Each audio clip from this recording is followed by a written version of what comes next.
you. Oh, hello, my friends.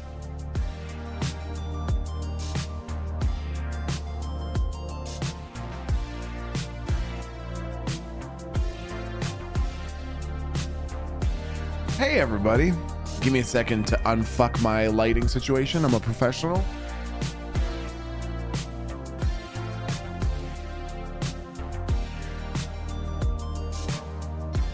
Okay, I'm a professional. Hello, my friends. Hello, everybody. How are you? Hello, everyone. Hi, chat. Hello, Chathu. Hello, everybody. Hi. Hey, Tabor Dwyer, thanks for the 54 months, my friend. Thanks for coming back, dude. Fuck them ads, man. Like Cannabis, thank you for the 35 freaking months, dude. Hog Papa, thanks for the 8 months. Best wishes to you and your family. I joke most of the times on these, but seriously, congrats and great to see you. Hey, thank you, my friend. I hope that you're doing well, dude. Galactic Karkins, thank you for the 14 months. Love you, Milty, in chat. You're my little slice of a happy place. Hey, super, super glad to have you here, seriously. Bree freaking Connaissance, old, 50 years old and still no hope of escape. Listen, okay? I just turned 22. I just turned 22 in January. So, you know, we're not old yet, dude. Oh my gosh. Oh my gosh. Is that Johan, how you doing, dude? I don't tell dad jokes that often, but when I do, he laughs. You know, I hate that. Johan, I hate that you just did that to me. Nope. You don't come in here and say a dad joke in your resub message, okay? You don't come in here and dad joke your resub message to me, motherfucker. That's my job, okay? Maskalicious, how you doing, my friend? Thanks for coming back for 5 months. Whoa. What the freaking heck? Excuse me. Whoa. Jackie Boy dropping 5 gifted subs. Chat, put some pogs and claps in chat for Jackie Boy. Jackie Boy, thank you so much for the gifted subs. I hope you have a fantastic week, my friend. He doesn't get it. I understand the joke, chat. I understand it. It just wasn't funny. I get it. I'm very intelligent and smart and capable. Whoops, that was not the right button. He says as he screws up his button. Nope. Hold on. Here we go. There we go. All better. Hold on. Pause the music. Flip Dippy says, I'm currently mixing my Velveeta mac and cheese shells barefoot while watching Milton. Now, hold on. Are you saying that you're mixing your Velveeta and your shells with your bare feet? Is that what you're saying? Or are those two separate thoughts, or are those included?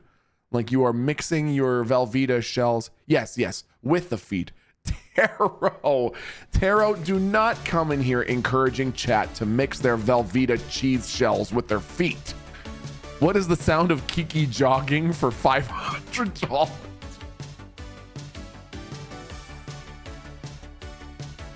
That is truly, truly revolting. Oh my God. Why not? That's how you get the seasoning in. Oh God damn, dude. Unrelated news, I just bought my first collector case of Magic the Gathering a few minutes ago and I'm excited. It's the Final Fantasy set coming out in June. Waffle Air Force, that is unironically fucking sick. One of the things that I'm really excited about with baby T-Pike 1 is teaching him to play Magic the Gathering.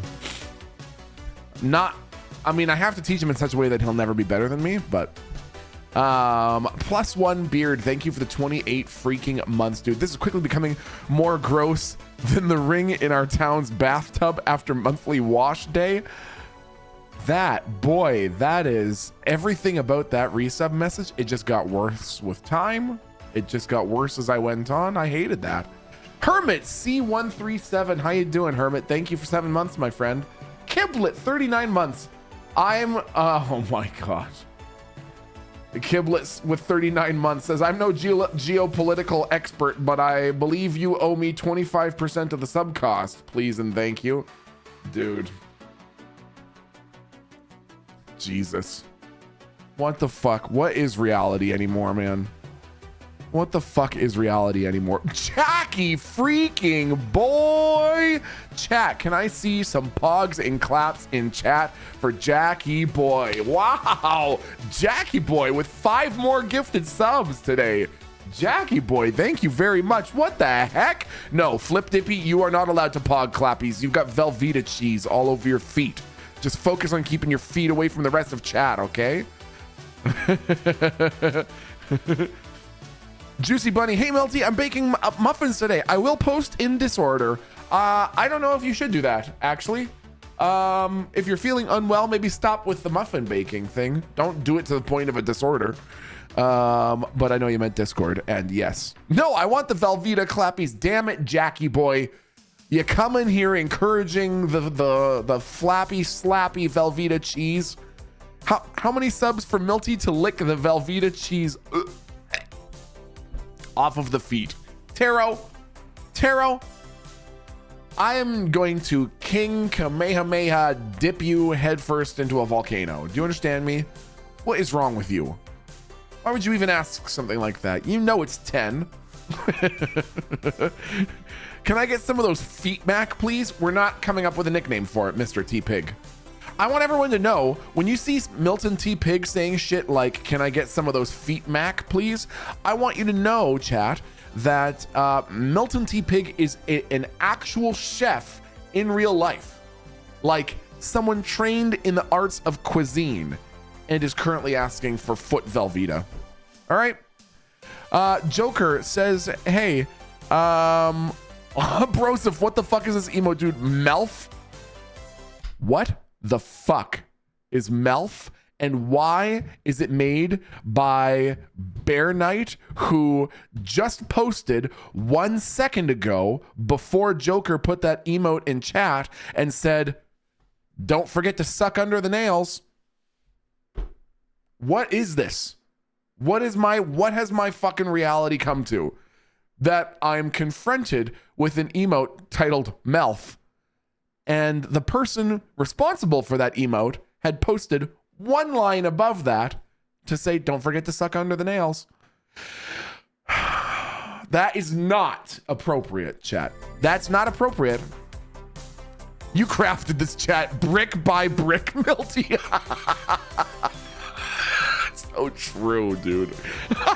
Mr. T Pig says, Milton, I cooked for Gordon Ramsay. I don't want to hear anything of it. God damn, dude. I mean, fair. What the fuck can I say to that? Tickling your brain, tickle, tickle, tickle. Don't you do that. You defo did make this. I know. I really can only hold myself responsible for it. If I die, I'm not going to die today because I'm the best Helldivers 2 player on the planet. But if I die today, I better not see a single Melf. Every person that puts a Melf in chat, you remember what I said about the poop emoji tattoo, okay? Those of you who saw the going live notification today in Discord, you saw what I said about the poop emoji tattoo, okay? Don't fucking test me. Empty Pig cooked for Gordon Ramsay. I cooked a kid cuisine while Gordon rammed me. We are not the same. Holy shit, heck divers? Yeah, baby. God, I thought he meant in real life and he was going to give us a godparent streamer.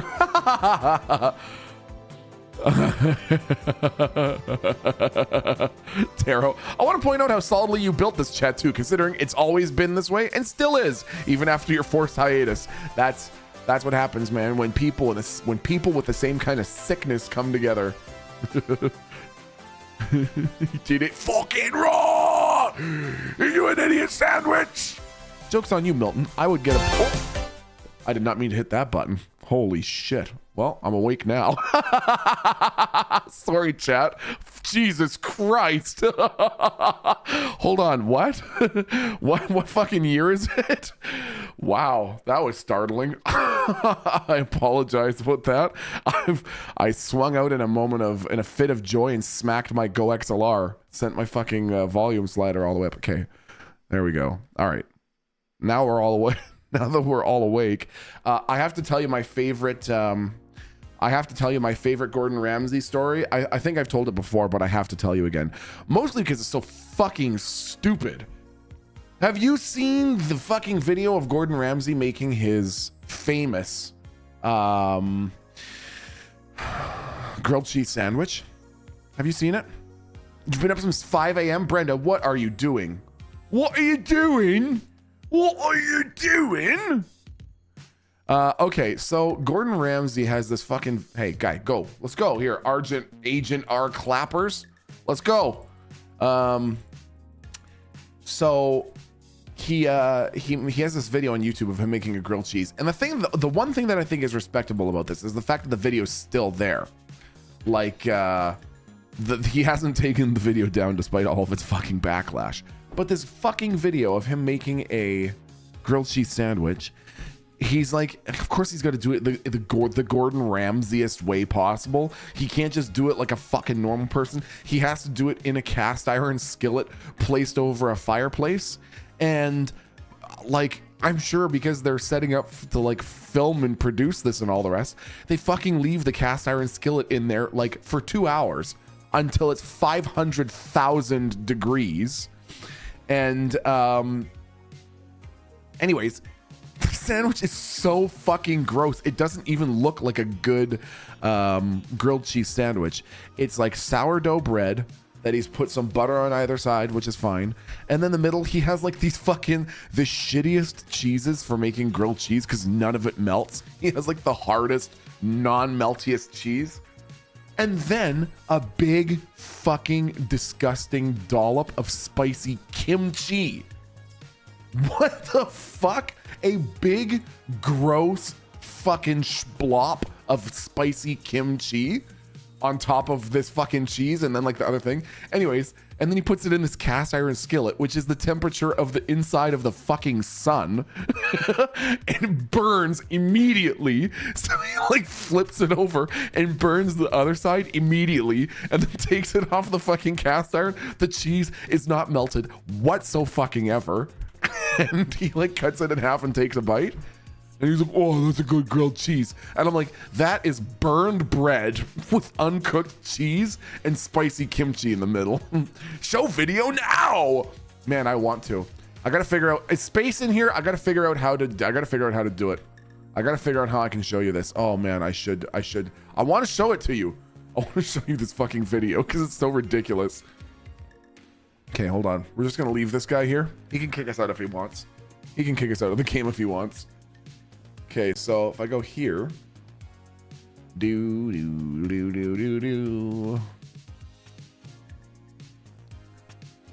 okay, and I do that.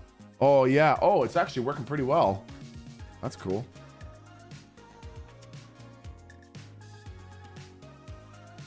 Okay. Yeah. Oh, this is good. This is working, chat. You're gonna be so impressed with me. Okay.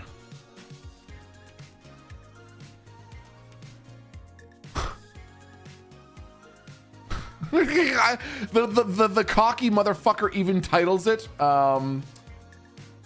ultimate grilled cheese sandwich, dude. Okay, hold on.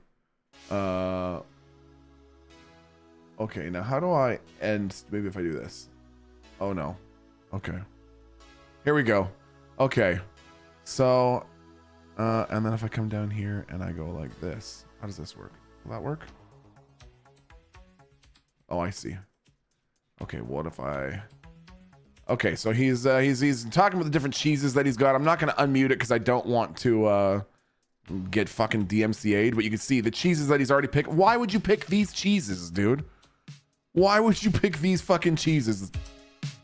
Like, the worst fucking cheeses you could pick. Okay, how do I send this to top order? Move to top. There we go. Okay. So, the worst fucking cheeses we can think of for adding to his fucking grilled cheese. And it's also so much cheese. Like you said, crumbly ass cheese, exactly.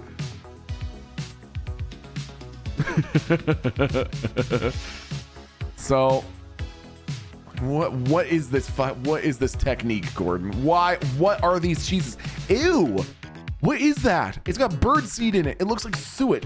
My mom used to leave out suet for woodpeckers, and the suet that she would leave out looks exactly like that fucking cheese, man. Is that Oreo cookie cheese? Seriously, dude. Is that what it is? What the fuck is that? Okay. So, cutting into our bread now. I mean, the bread looks decent. Okay. So, yeah. We butter up our bread. Nice. Okay. We're on the same page there, Gordon. Okay. We get our cheese. We've got to cut it to size. The comments are so funny, dude. This elevated ass grilled cheese. I know, like, he's got to do it to the... Oh, here we go. With the spicy kimchi. Look at this. Look at this. What is that fucking slop? I say that only because you know me and my selective palate. I can't stand things that have more than one flavor at the same time. It's not an insult against kimchi, but it's also just insulting to see this being added to a grilled cheese sandwich. Is he gonna add the top layer now? Like, that's so much cheese, Gordon. Gordon, are you aware of the kind of heat you're gonna need to generate? And like,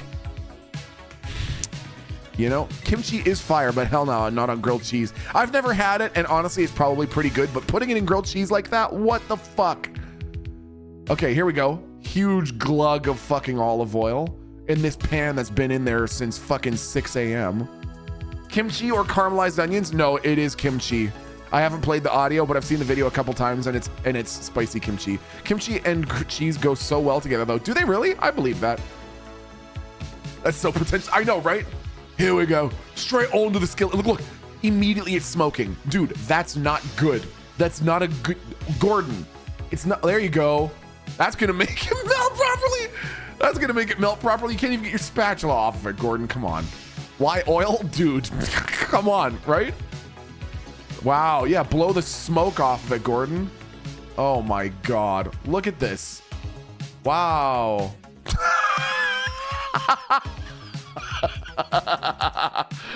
There you go. Now it's really melting.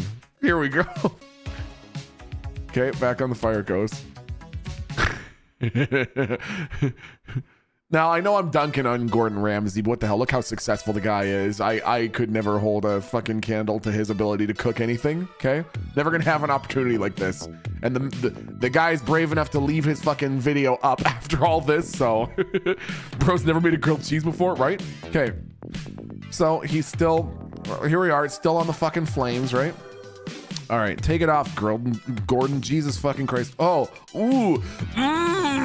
Ooh, dude. Look at that sweaty fucking unmelted cheese. Oh, looks like it's been sitting on the counter for 6 years. He did a follow-up video too. Did he really? Here we go, Gordon.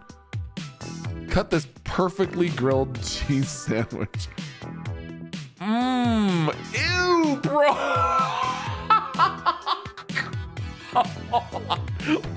What the fuck is that? It's fucking raw.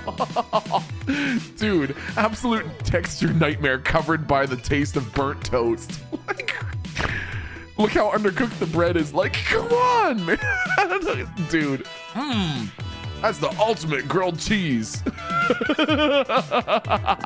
Isn't that fucked? Is that not fucked? Look at that. That's a grilled cheese. Come on, bro. Anyways. Oh, he didn't kick us out. All right, let's go help him. Let's go save him. Isn't that crazy? Isn't that crazy? Have you seen his response video to the backlash? No, why? What does he say in his response video? That's fucking hilarious. Okay, options, audio, wow. Music. I love that. I love that. It's so Helldivers 2 that you can turn up the volumes to 11. He tried to make another, I think. How did that fucking go? How loud is this? Not too bad. Okay. Oh, maybe I did get kicked out. Well, fuck it, chat. We're gonna go around and get some shit, okay? Now that they've uncovered all the goodies for us, we're gonna go around and get them. We got 9 minutes left in the mission. Fuck it. The follow-up video is titled Gordon Ramsay makes a grilled cheese sandwich. Will it melt? Oh, that's fucking awesome. All right. So this is one of the cool things that they've added to Helldivers 2 in the last little while, is these fast recon vehicles are now an unlock that you can get, and it's basically the Warthog from Halo, which is pretty sick. We're gonna see if we can get some metals. Ooh.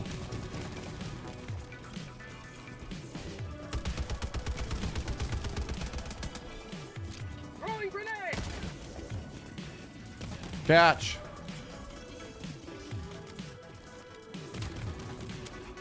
What's he gonna do, huh? Nothing. Okay, there's nothing there. Fuck that. Helldiver 2 anniversary is coming up, so shit's about to go down. Oh, when is it, Aldreth? When's the anniversary? That's a fucking good point. God, time means nothing to me anymore. I'm not convinced the same sandwich he ate was the one that he had in the pan. You think the one that he had in the pan turned out worse? Maybe that's how he really likes his grilled cheese. Okay, who looked at that grilled cheese? Okay, who looked at that grilled cheese that I just showed you in that video and thought to themselves, you know what? I would actually like that.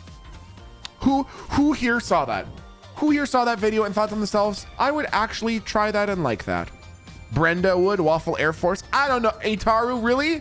F Poon, really? Jazz Bass, actually? Flaffy, would you really? You'd try it? Would you really? That's so many people, dude. I'd eat that, but I eat ass too. Ball sack noodle. I would eat that, but I eat ass too. Fair enough. I appreciate that kind of honesty, you know? Anyone know what kind of cheese he used? Oh, good question. Oh, the video's gone now. I forget. Gruyere, maybe. I haven't eaten anything today, so I'm hungry enough to eat it. Olympia, I would ask you what you thought of it. And honestly, if you're especially hungry, I would expect you to tell me that it tasted good, but not like just a fucking properly done grilled cheese, man. Buy $500 in fancy ass cheese, right? Oh, bother? That's what I'm saying, man. Smegma cheese, ew, with cranberries or some shit, right? Gordon used the wrong kind of cheese.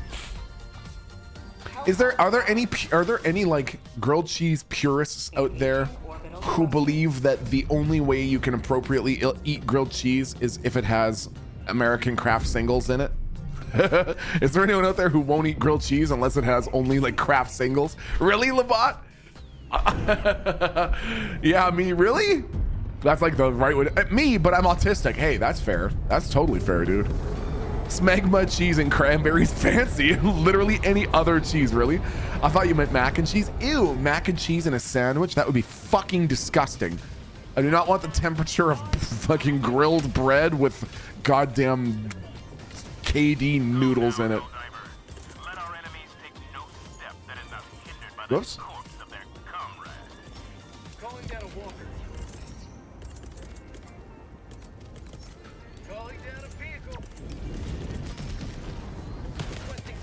Don't drop it right there. Don't drop it right there. Don't drop it right there. Oh God, hurry, hurry, hurry, hurry, hurry, hurry, hurry, hurry. Go, move forward. Oh my God, I just about fucking took it out with my own backpack. Call down. Woo. Is that my car just sitting in the fire over there? That doesn't look good for it. KFC in here in Canada had a chicken sandwich with mac and cheese in it. Ooh, did it really? No way. What the fuck was that like? I can't stand Kraft singles. I love cheddar, American cheddar, just not Kraft singles. Yeah, you know, like I could do it in a grilled cheese sandwich. I wouldn't say that it makes a grilled cheese sandwich. Like I would not say that the superior grilled cheese sandwich is one that has Kraft fucking singles in it. I would have it, but yeah, it is not my favorite cheese, that's for sure. Mac and cheese, grilled cheese is so good. Chimeras, are you trying to make us have a fight? Because we'll fight, dude. We'll fight right now, dude. I don't give a shit, dude. I don't give a fuck, dude. Is that a fucking thing? Kraft signals are plastic. I refuse. Kraft, too much Velveeta and it gets icky. Yeah, man. Yep. I hear you, dude.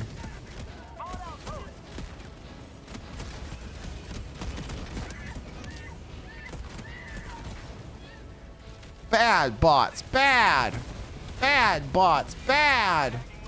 Okay. Where's this motherfucking factory strider? There it is. Oh shit! We got a direct fucking hit. Ah! Right to the armor plate. Okay, motherfuckers, you want to dance? Let's dance. Ooh! Ow! Grilled cheese and tomato soup go so well together because if you think about it, it's basically a deconstructed pizza. No, the right way to think about it is that grilled cheese and tomato soup go so well together because it's just your way of dipping your feet into the true experience, which is grilled cheese smothered in ketchup, like swimming in ketchup. You basically use the grilled cheese as a shovel for ketchup. That's why the two go well together. That's why you find yourself liking... Bro, no. Shut your mouth. That's the truth. Don't hate me for just telling it like it is, man.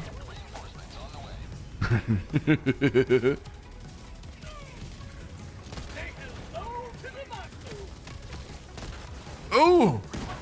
I'm just getting fucking ping-ponged all over the gosh dang place. Do you have a ketchup kink? First mac and cheese and now grilled cheese? Dude, I'm telling you, man. I can't tell if he's joking now. I'm telling you it's the truth. I love ketchup, but you shut the fuck up. I am telling you. Those of you want to know the funny thing? Okay. The fucking point is, if you tried it, I guarantee you, if you today for dinner made a grilled cheese and you took a little bit of ketchup, you put a little like side bowl of ketchup and you just dip the corner in, and have a bite, it's going to change your life for the better. And you're going to say, Milton, how could I have been so fucking wrong? How was I so fucking wrong, Milton? That's what you're going to be saying to me. Milton, I hear Canadians put mayo on their hot dogs. Is that not an American thing? No fucking way. There's no way that I am going to be from the country that uses mayo more or in excess where other people don't. Do not tell me that Americans don't put mayo on their hot dogs. I do. Okay. Why have a delicious tomato soup when you could have the American corn syrup version and use ketchup? You don't? What? I love mayo on my hot dogs. Yum. I have never seen mayo on a hot dog. I'd rather have grilled cheese with tomato bisque. Okay. Mayo on hot dogs? I've never even heard of that. Really? Okay, wait. You'd have mayo on a fucking hamburger, but you've never heard of using mayo on a hot dog before? There's no way that this is that revolutionary, chat. Come on. Come on, don't fuck with me. You're fucking with me, chat. Holy shit. Holy fuck. If we don't move, he won't know we're here. Oh shit, what can I call down? Oh yeah, you ready for this, chat? You ready for this? You ready for this superhero shit? Woo! Oh yeah, baby! Oh fuck! Damn it. Okay. Mustard is the only true condiment. Toke draws, thank you. It's super fucking true. That's some superhero shit right there. I don't think you made it yet. Get the melf away from me. What did I say about putting melfs in chat if I died? What did I say? I said specifically about the poop emoji tramp stamp, remember? Oh yeah, they increased the radius of the 500 kg by a ton. Hey, I'm here for it, man. Good, it needs it. It needs it. Okay, let's take out that little factory building right there. I work with kids, and every fucking day one of my teenagers decides to cook up some unholy concoction. He was drinking chocolate milk with Dr. Pepper and pickle juice last week. Dude, that is such a fucking banger idea. I'm gonna pour me a glass, extra thick, extra spicy pickle juice.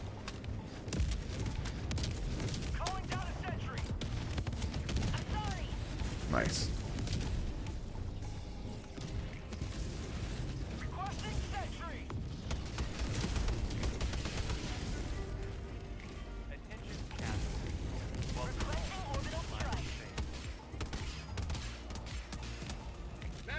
Didn't know if I could hit him in the eye hole or not.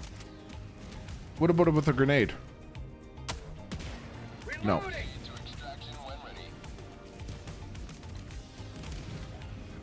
Ooh, he's mad though. Ooh, he's cranky. Ooh, Lord, he coming.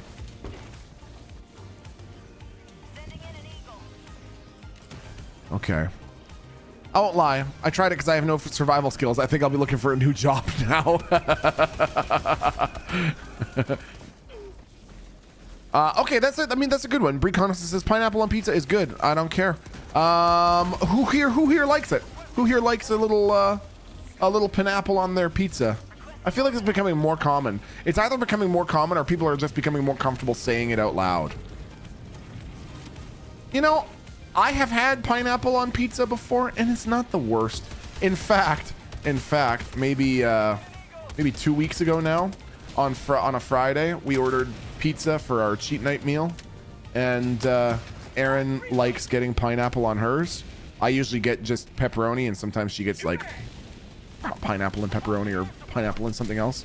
Anyways, I ate like 2 pieces of her pizza with the pineapple on it, and I was like, oh, this is strangely sweet, but it's okay, I guess. And then she was like, are you eating my pizza right now? And I was like, oh, fuck. Yeah, maybe. So, you know, for me to be able to eat an entire piece without even really thinking about it. Pineapple with jalapenos and pepperoni is so good. There's a local grocery chain, might be Canada wide, but it's at least in Ontario and at least in the greater Toronto area, called Sobeys. They have these little like in-store made pan pizzas that or not pan pizzas, like whatever. I mean, maybe they would be considered pan pizzas. Anyways, you can get them up and take them home and cook them up.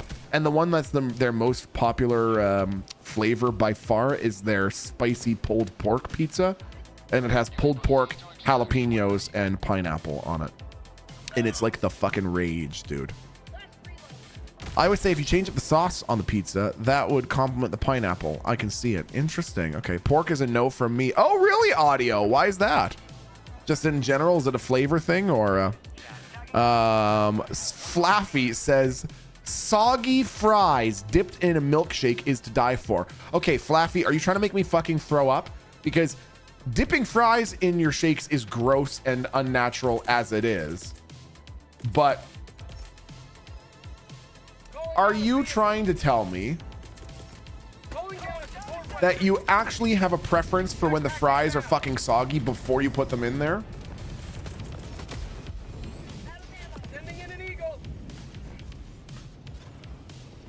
Hey, we listen and we don't judge. I'm judging right the fuck now, actually. I'm judging you all up and down.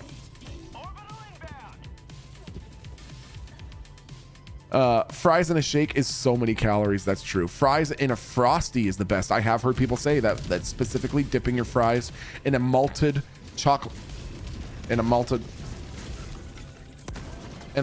chocolate shake from Wendy's is like cannot be beaten.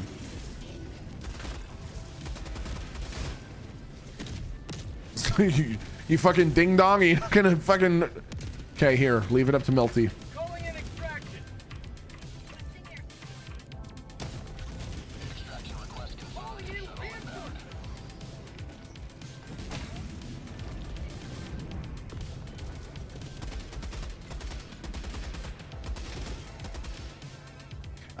There's literally no difference between dipping fries in milkshakes and eating pineapple on pizza. There's literally no difference between them. I mean, they are both gross, but they're quite different ingredients, I think. I don't think there's a lot of overlap with the ingredients there between the two, you know what I mean? Oh, whoops, did I hit a hell bomb over there? I must have. I got a chocolate shake from Wendy's once, and there was a dead cricket in it. Is that a real story that you just told? Did you put the dead cricket in yourself?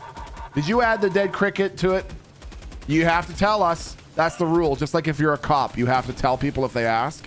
You have to be honest if you added the dead cricket in afterwards yourself. Free extra protein. I've seen Polar Express. I've seen Polar Express.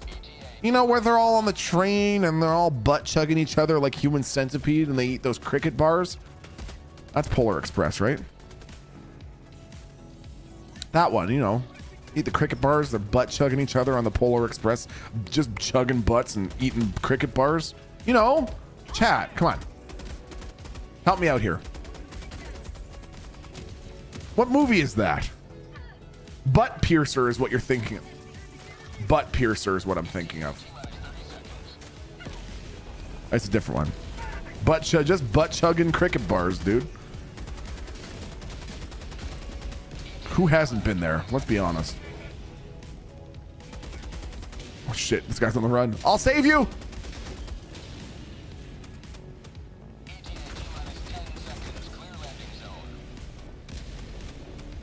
Should we make them land on that? Let's make them land on it, chat. Oh shit, what the fuck was that?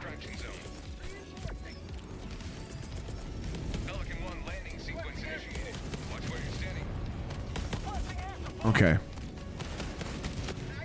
Here comes the boom. Oh yeah. Love me a good 500 kg. Oh, we got so many fucking rare samples. Let's go. The one we watched had kids in it, so you watched the wrong movie. No, it's the Polar movie about the cold plane. You know what I mean? Whoa, what the fuck is... Have you tried biscuits and gravy yet? I have not tried biscuits and gravy, but I did try making biscuits yesterday with the recipe that I told you about, the where you try freezing the butter first. So I froze the butter for like 2 hours before I made the biscuits, and then I used a cheese grater and grated the butter into the flour mixer. Biscuits actually turned out pretty fucking good, man. But if you're talking about the weird cummy white gravy shit, I don't know, man.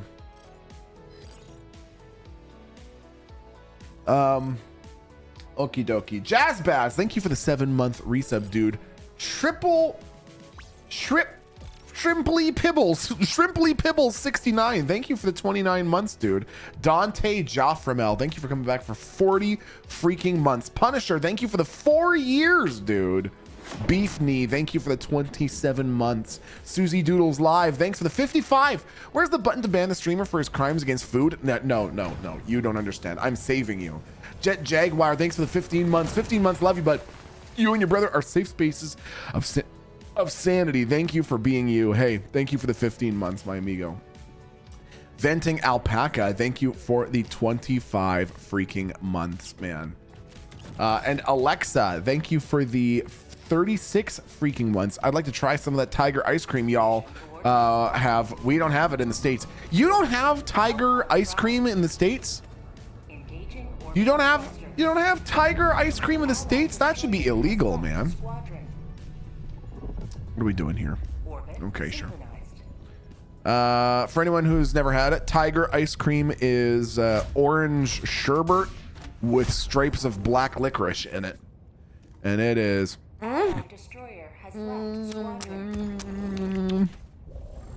It sounds terrible. Black licorice? It's black licorice and orange, so it's not bad. You're just combining really, really sweet, sour, tart, orange ice cream with black licorice. What's not to like about that? Black licorice is ass. What are you even... Do you hear yourself? Do you hear yourself talking? Because you sound like you're crazy.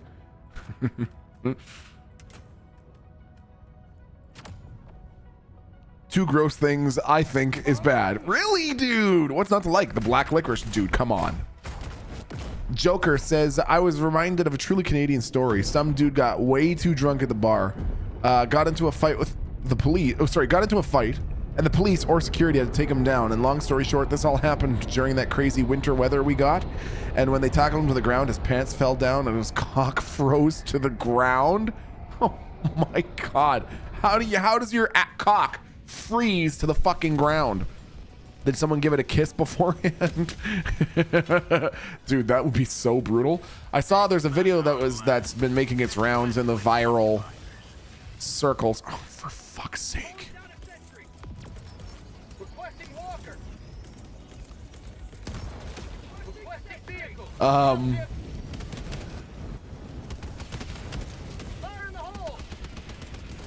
There's a video that's been making the rounds of a Florida man sticking his tongue to a pole when Florida just had this cold spell that they just had, and he sticks his whole tongue against the pole when it's freezing weather, and he tries to pull it back, and immediately his whole tongue is stuck to the pole. And I'm just gonna say the dude looked like he was by himself. It did not appear that help was readily available, And I feel like the only solution for him would be to yank his tongue off the pole as hard as he could. And the thought of what the pole did to that man's tongue, the thought of the ground doing that to my dick, man, no thanks. Miss me with that. That sounds about Florida.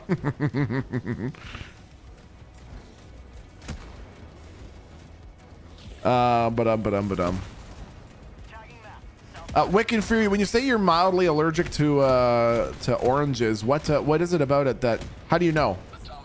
Because I have an experience when I have certain foods now where my mouth hurts after I eat it. I've always wondered if that has a significance or not. The fact that my mouth has caused pain, you know? There's an online, that sounds like an allergy to me. When I eat 19 oranges, my tummy hurts. Credulous, are you trying to imitate my ex? Yeah, I am gluten intolerant. Are you gluten intolerant? Oh, so like you're celiac? No, but I'm gluten intolerant. Oh, okay. So what happens if you have gluten? One time I had like 14 cookies out of like a cookie package that came from Costco. And after having 14 of them, I just had a stomach ache and I was like, ugh, and I felt fatigued. So I knew that I was gluten intolerant. Look up oral allergy symptoms. Oh, maybe I should do that actually. Is that what it's like for you, Credulous? Stop eating cactuses. Well, why? Hello, have you ever heard of peyote? How am I supposed to do peyote if it doesn't involve just eating mass amounts of cactus right out of the ground? I don't even process them. I just find them in the desert and start munching. I haven't gotten high yet. My mouth sure hurts.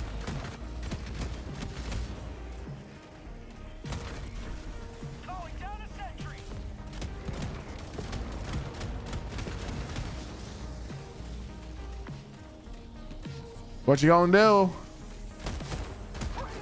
I'll tell you what you're gonna do. Nothing. Sit down.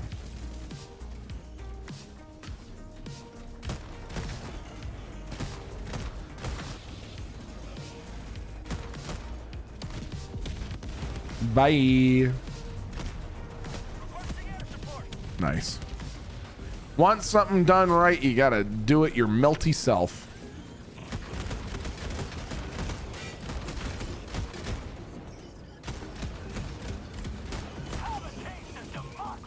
Who else wants a little taste? Well, open up wide. Are you daring to call in a bot dropship? Well, now I'm gonna have to call down the whole fucking thing. Now I'm gonna have to call down the whole fucking thing, and it's gonna be your fault. Your robot friends are gonna be pissed. See? You ruined your own fucking robot party. Milton, I think you might enjoy this game. Which game? This game or the game or a different game that you're referencing? Tell me everything. Ninatron Panda, thanks for the 39 months. Hey chat, y'all look cute today and I love you. Also, who's this tiny-handed guy called Milton? Do you mean who's this massive-handed veteran? This massive-handed, impressive veteran genius mastermind? Is that what you're asking? Because that's who I am. Okay. I have a friend who's allergic to coconuts, and I said it's a good thing he's not gay. Otherwise, he'd die from hairy nuts in his mouth. Oh my fucking god. One of the weirdest allergies that I've seen before, and I've told this story before, but I haven't told it in a little while, so I'm going to tell it again. When I was in my third year at university, I managed to whoops. Ooh. Motherfuckers.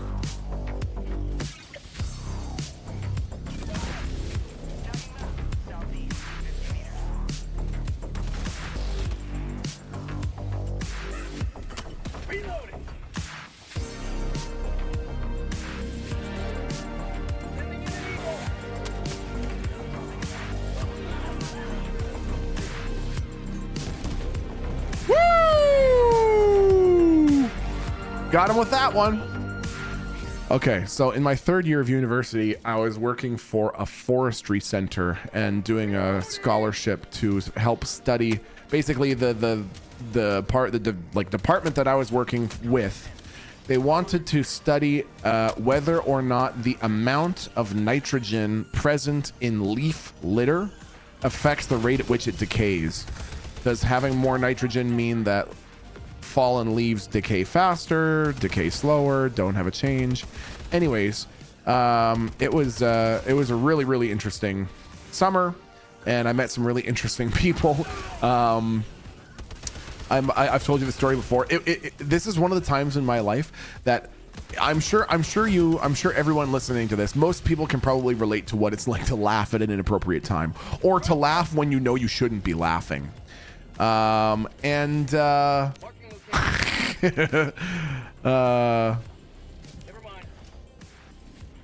me, I was getting a tour of where we were going to be putting this experimental design down, and the guy who was showing me was exactly like an Ent. He was like 6'9", like 400 pounds, and had this really deep booming voice. And anyways, as we were leaving to go put this leaf litter decay down one day, or he was going to show me where we were going to be doing it, as soon as we left the front door, I just heard this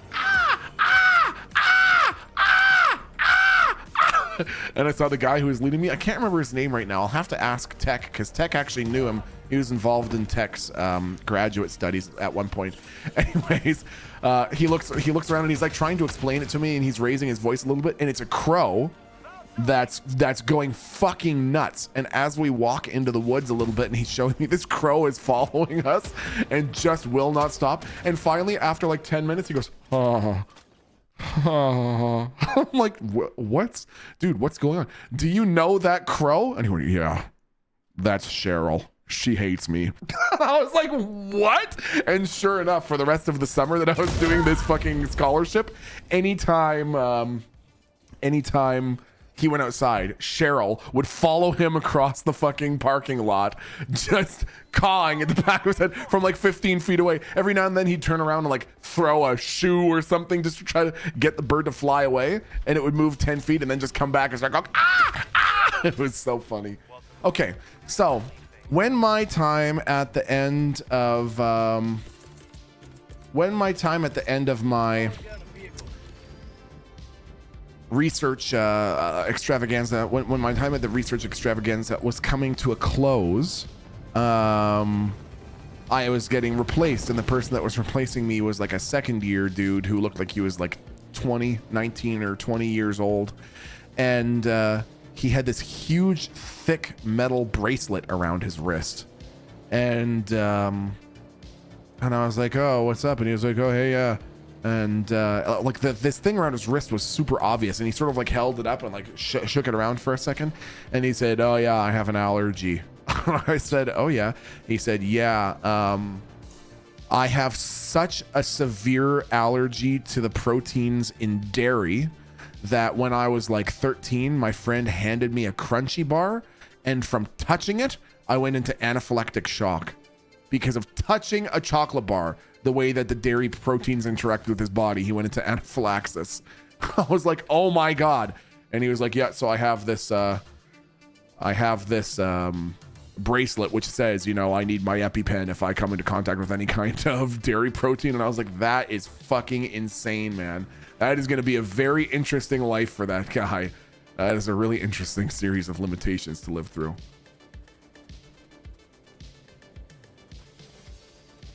Ooh, yeah. Come on, baby. We can do it. Yeah. Nice. Okay. All right.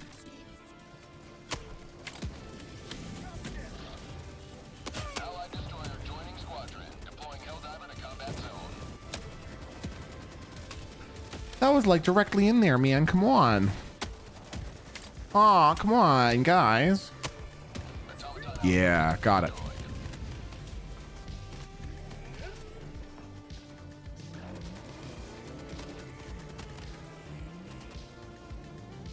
Dropping a pin. East, 100 meters. Nice. Everybody likes the fast recon vehicle. It's really funny. I've been testing it the last few days, and 99% of the time you drive up to a teammate with the fast recon vehicle, they get in. I get it. People want a faster way around, man. Well, here we go.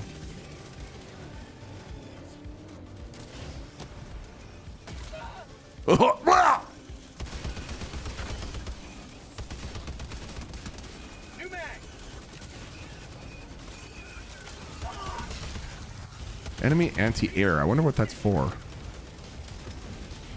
Holy sweet fuck. Oh shit. Oh piss. Oh fuck. Oh my god, this is bad. Oh. Don't sword me, bro. Oh fuck.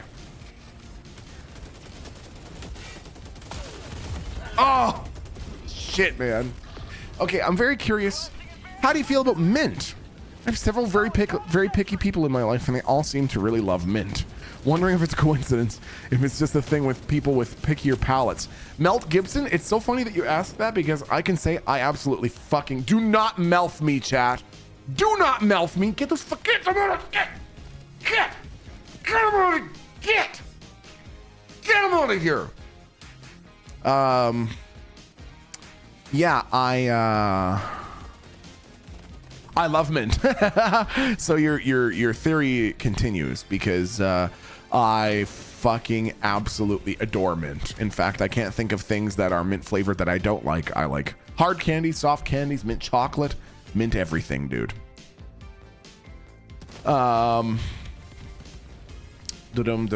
Wait, Credulous says, to be fair, my cousin is so allergic to peas that he can't be in a room where they've been prepared the same day. Is that true, Credulous? What is that caused by, do you think?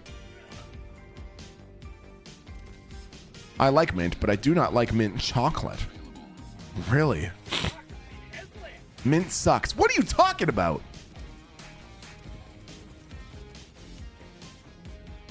I have a very wide palate and I hate mint.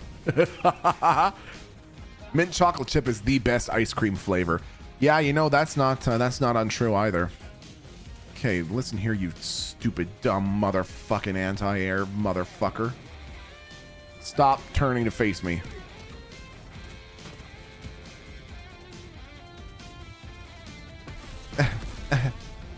Jesus. Hey, the car's still okay. Wahoo! Hop in, everyone. Mind the first step is a little toasty. Whoa!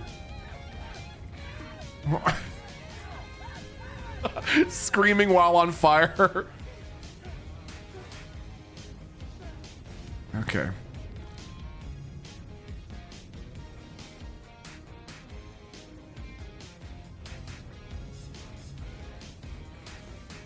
Okay. Sneak around here a little bit.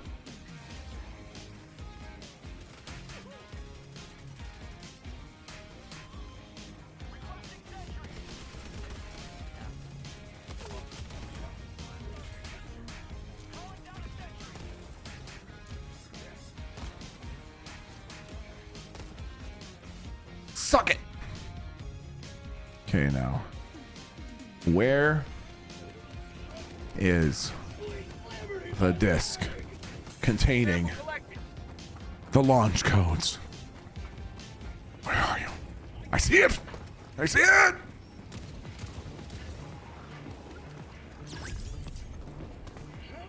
Nice. Making progress. Making progress. Tagging map, northwest, far.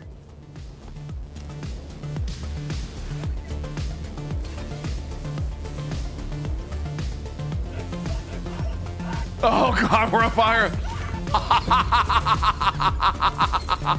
I didn't know that I would set us all on fire and kill them, and it did exactly that. Whoops.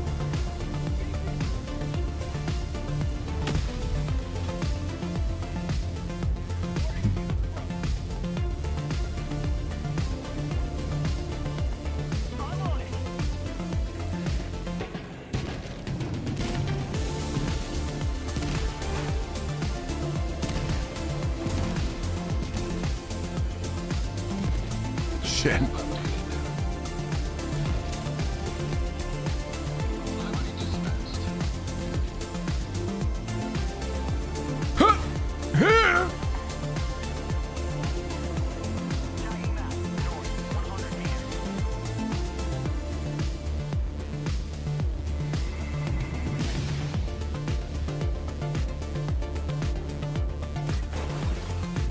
Oh.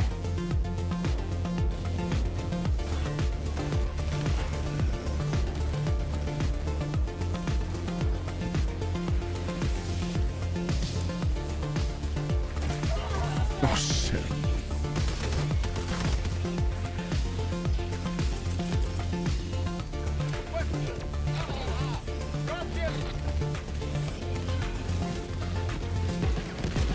Woo!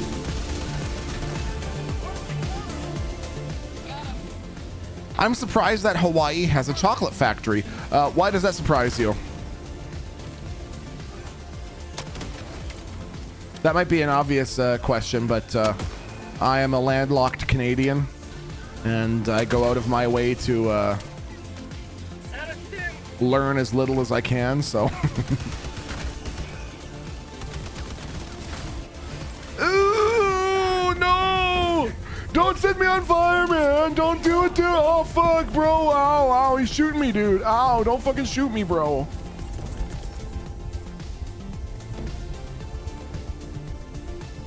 Yeah!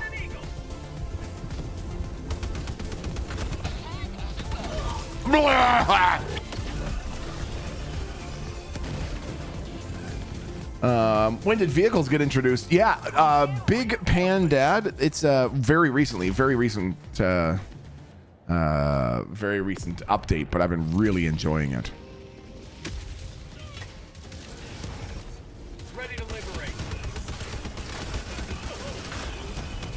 Okay, Juicy Bunny says, Milton, this might sound bad, but I had an ex that was allergic to. Oh, hold on. Oh my Lanta, it's popping off. Ooh.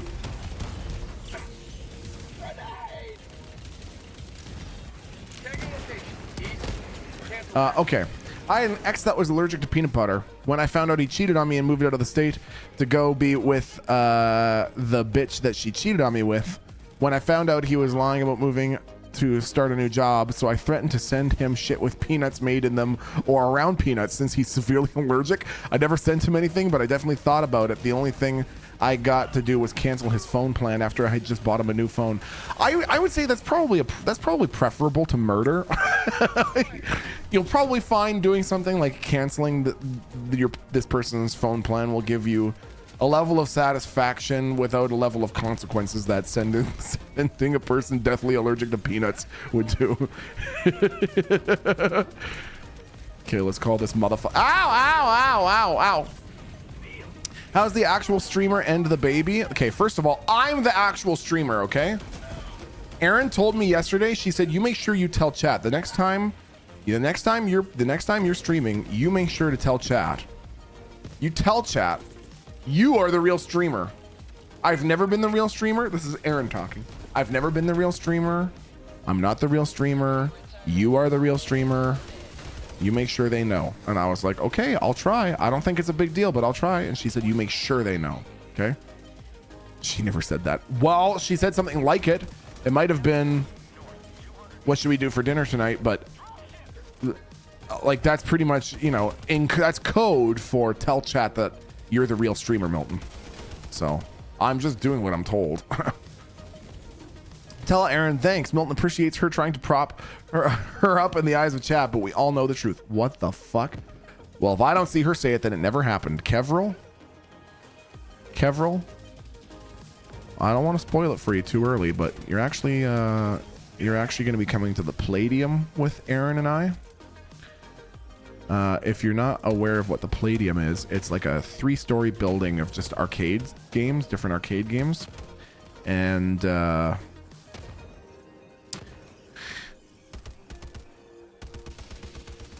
you'll hear her say it in person as I'm kicking your ass in House of the Dead, okay? Setting the new high score. And then you're going to have to parade me around the Palladium going, Milton set the sky whore. The sky whore. Engaging terminal. Milton set the sky whore. Milton set the high score. They still have Palladium in Canada? You know, I haven't checked in a couple years. They might have closed them all down.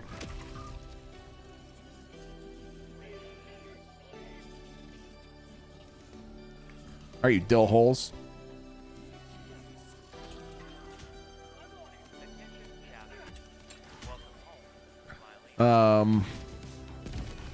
I think the DDR in this game is a little goofy. What's the Dance Dance Revolution in this game? Requesting sentry. I got the terminal. Last time I went to a Fuck E. Cheese, a kid shit in the ball pit. Man, that is so gross. Little kids getting their poop everywhere, man. Why do we do that? Why socially why do we do that as a species, you know? What is the benefit there? Serves you right for digging in the ball pits.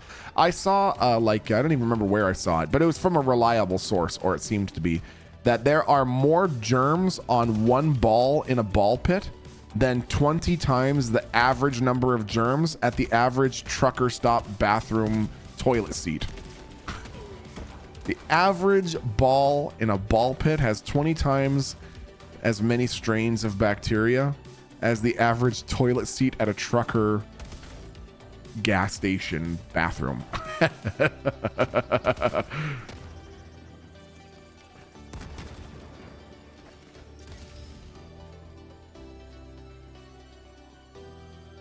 Okay. Damn it. Nice.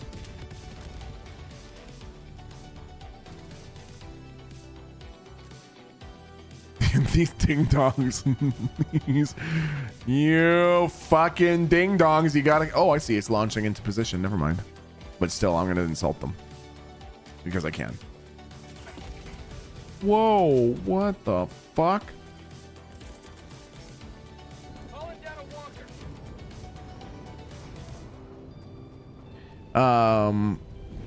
I mean, those trucker farts probably kill any bacteria. Okay, true, dude. I jumped into a ball pit once as a kid and landed on another kid who buried himself and was completely silent even after I landed on him. He scared me. Oh my god. That's terrifying. Hey, you okay, man? You okay, dude? Woohoo, extraction time, baby. You're getting some Fs. What do you mean you're getting some Fs? Credulous. Not for me, not for the stream, right? Thankfully, we're still at 0 dropped frames, so it's your fault and you should feel bad, Credulous. They've swabbed the New York subways on the handrails, and there's bacteria and microbes that are completely unknown to us. Isn't life beautiful? Is the ball pit another name for the gooch or the grundle? No, it's another name for the gunch. Minato, how you doing, Minato? Thanks for 38 months, dude. Whoa. Hey, appreciate you, my amigo. I hope you're doing well, dude. Looking forward to kicking your ass again in Super Smash sometime soon.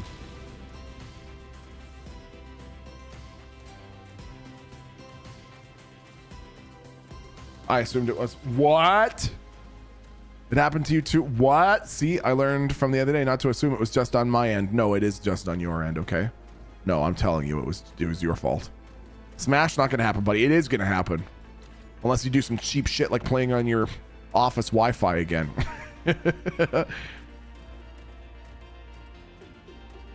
Smash my ass, said the trucker to another trucker. That's how it happens. That's how all these germs happen, man. Bathroom sex is a very dirty ordeal, okay? Fluids all over each other. My first day of psychology class in college, we learned about watch queens. Apparently, if you go to a truck stop bathroom and there's a paper bag in the stall, someone is standing in it while they get a, you know. And a watch queen is someone who sits and washes their hands while they watch the door for any staff, like the Night's Watch on Game of Thrones. If you go to a truck stop bathroom and there's a paper bag in the stall, someone is standing in it. Like, oh my God. Ridiculous, dude. Getting a slorp? No, do not refer to it like that. They're playing fucking patty cake in there. That's what they're doing, and it's secret because truckers don't like to be known as the vulnerable type that play patty cake, okay? Did anybody see this recent clip of Magnus Carlsen? Magnus Carlsen's most recent fucking claim to fame? This was nuts. This makes Queen's Gambit look like little baby shit. Like little sissy baby shit. Did anyone see this clip of it, Magnus Carlsen, from just like the other day? So, whoops. In this clip, Magnus Carlsen, the chess player, Requesting vehicle. what the fuck? T-minus 1 minute, 30 seconds. Calling down a vehicle. Whoa, that's weird. It's causing my my shit to hitch whenever I try to call in my vehicle.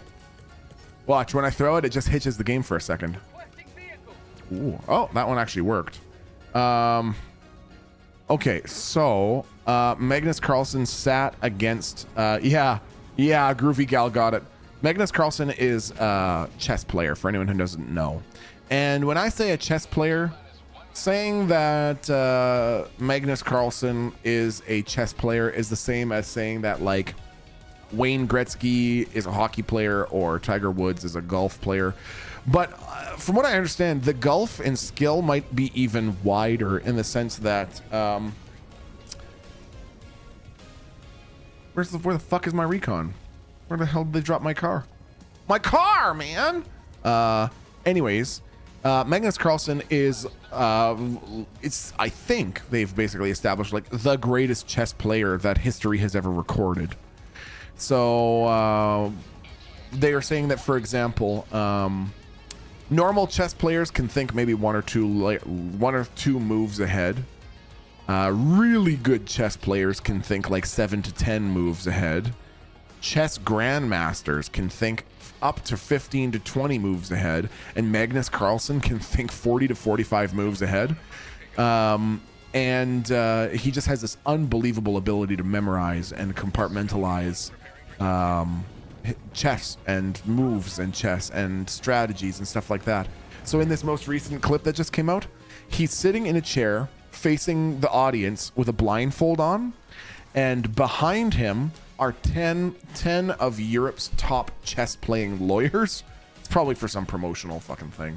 Anyways, 10 of Europe's top chess playing lawyers, and they're sitting there with chessboards in front of them, and they call out their move. So they'd go one by one: table 1, table 2, table 3, table 4, table 5.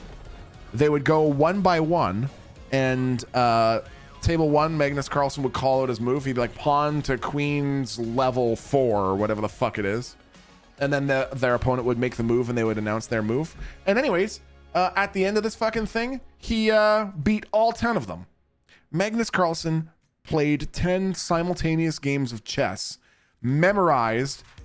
He lost every single one of those matches. Wouldn't that be embarrassing? And he beat all 10 people. He beat all 10 people while blindfolded and facing away. Are we certain he didn't have a vibrating butt plug during this? That's the real question, dude. That's crazy. And the thing that I thought was nuts is as soon as he's done these games, he gets up, like waves at the crowd, and then he goes down and takes out a notebook and starts writing down all of the moves for all of the games. First, this person did this, then I did this, then this person did this, then I did this, then this person did this, then I did this. So he can like go and study his strategy later. That's insane. Can you imagine being that fucking good at chess? At anything for that matter? That's how good I am at Helldivers. So I guess I can relate slightly. The Big Red Lion, thanks for the 39 freaking months, my friend. Appreciate you coming back.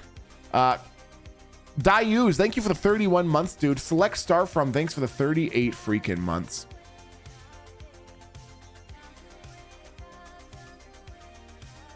Okay. Let's see what we've got in the way of unlocks.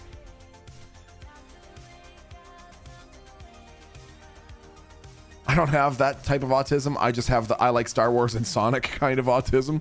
Dude, Star Wars is a fucking movie series that never gets old. I watch Star Wars, especially episodes 4, 5, and 6. I watch those movies at least 3 times a year, for sure. Does he just never ever lose chess? Every now and then something unexpected happens. Toke draws. He has lost before, and there's been cases where he'll be like playing. I think there's been cases where he'll be like playing on stream, and some 2600 rated grandmaster of chess will show up and beat him randomly. But it seems to be like whenever he's prepared, whenever he knows what he's doing, when like he has the chance to prepare for a fucking match, pretty much he never loses. Pretty much. Okay, what do we want?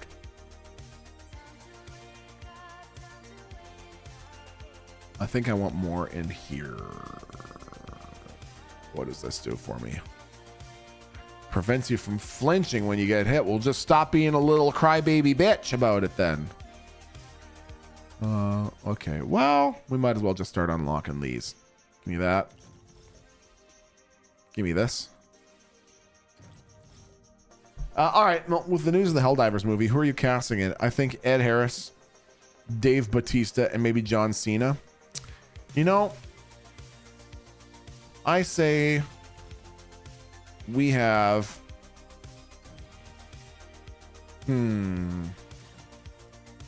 Morgan Freeman as the voice of the like Overlord dude. Danny DeVito as the titular Helldiver character. I think Carrot Top should be head of morale. I'll have to spend some more time thinking about it. Don't join a game. No, I don't care about a message. I want to stop joining the game. No. God damn it. God fucking damn it. God damn it. God damn it. God damn it. No, I don't want to join this fucking game. No.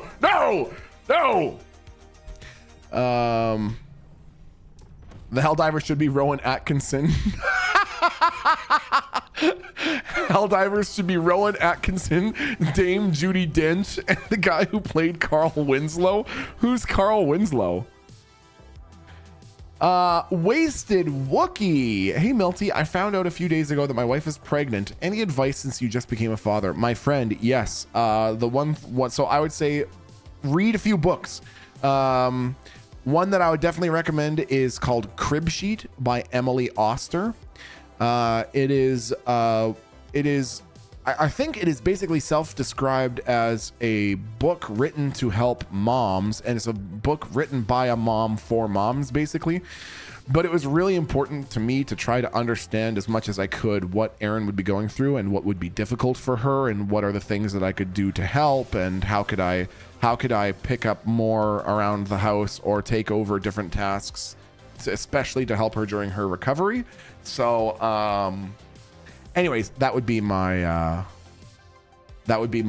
recommendation. Check out Crib Sheet by Emily Oster, and a little later down the line, check out the book How to Talk to Kids so kids will listen, and How to Listen to Kids so kids will talk. Both great books. Yeah, that's about it. Check in again later during pregnancy, and I'll tell you if I have any other brilliant insights. But you're in for an insane adventure, my friend. A crazy adventure. Okay. I heard throwing baby out with the bathwater is a good one too. Is that actually the title of a book? You made Lexi Saris walk out. Who the fuck is Carl Winslow? I have to Google this person now. Carl Winslow. Oh, yeah. Okay. Oh, I know Carl Winslow.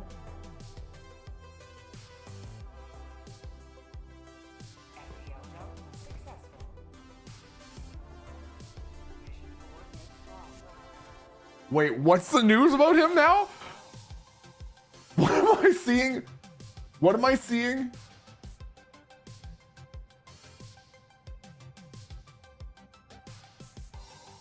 Were they I'm seeing some weird shit about him online, man. I don't know.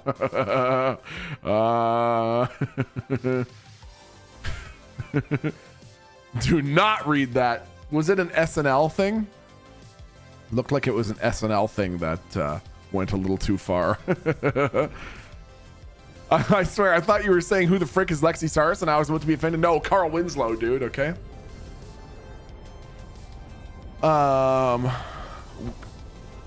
Sad news about Carl Winslow. I don't know anything about Carl Winslow. I did watch a shitload of those types of sitcoms like Family Matters. I don't think I actually watched a lot of Family Matters, but I watched a lot of. I watched probably every single episode of Fresh Prince of Bel-Air. I watched every single episode of Buffy the Vampire Slayer. I watched, I watched a few shows that were like that. I watched quite a bit of Full House back in the day. I never got, you know what I just couldn't do? You know what I just could not fucking get into? Which doesn't make sense because it's the exact same thematically as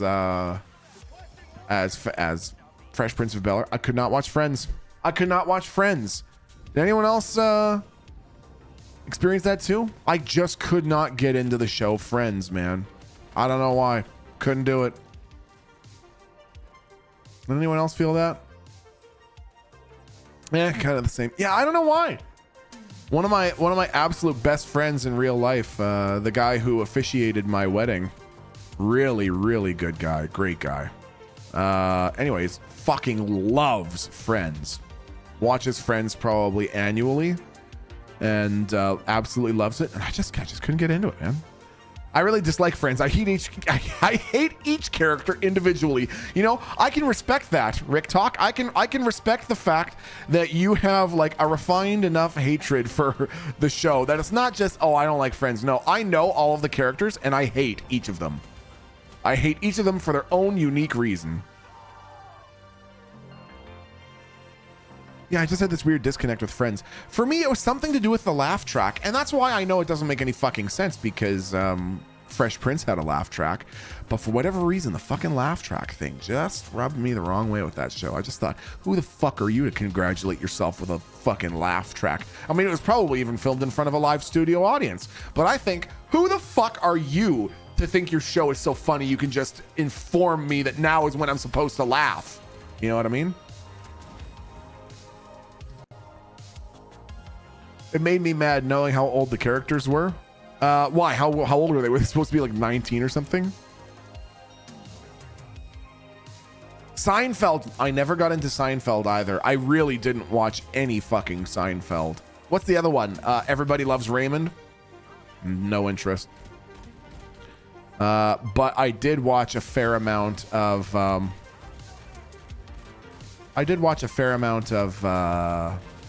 What the fuck is the show called? King of Queens, Kevin James. That was okay. That was all right. House MD is the best show in years. How many seasons of House MD are there? Okay, so I have referenced this before, but I have to tell you a quick thing directly related to House MD. So one of my favorite funny people on the fucking planet is someone who I met on Vine. This person made a Vine after there was a trending hashtag back in the Vine days, and it was about playing a guitar along to some popular song or something like that. So I made a Vine where I did this big setup, 6 seconds. I did this big setup like I was going to play the guitar, and then after like 3 seconds I just strummed a bunch of random notes, and this dude named Evan Collins responded and was like, "What? That's not even close. That's not even music." And I thought it was so funny. We ended up talking over Vine, and it just turned into a friendship that lasted since then. So since 2010, 15 years. Anyways, he is legitimately one of the funniest people I've ever met in my fucking life. And one of the things that he did that I thought was so funny was a Vine that was it was a 6-second Vine titled "Every Episode of House MD," and It was just him standing there with a cane going, hey, I need some unconventional medical work done. And a person going, no, you can't do that. And him going, I need it. And them going, no, you can't do that. And him going, I need it. And they go, oh, okay, fine. That's every episode of House. I need this unconventional medicine. No, you can't have it. But I need it. You can't have it. But I need it. Okay, then do it. Ah, it worked. Has anyone seen the show? So I haven't seen a single episode of House, but I've heard good things about it. Has anyone seen the show? Hold on, let me think of it. Monk. Has anyone seen the show Monk? That's another one that keeps getting recommended to me, like by my streaming services, and I haven't seen an episode of it. I liked House. Yeah, I'm gonna have to check it out, man. I liked Monk. Okay. Bones is really good too. I heard Bones is good. I was recommended Bones at around the same time that I was recommended. Hold on, let me think of it. What was the Weed show called? Maybe not Weeds. Maybe it was Weeds. Weeds is one that I never saw an episode of, but I heard good things about it. And 6 Feet Under is another one that I heard good things about, but never saw.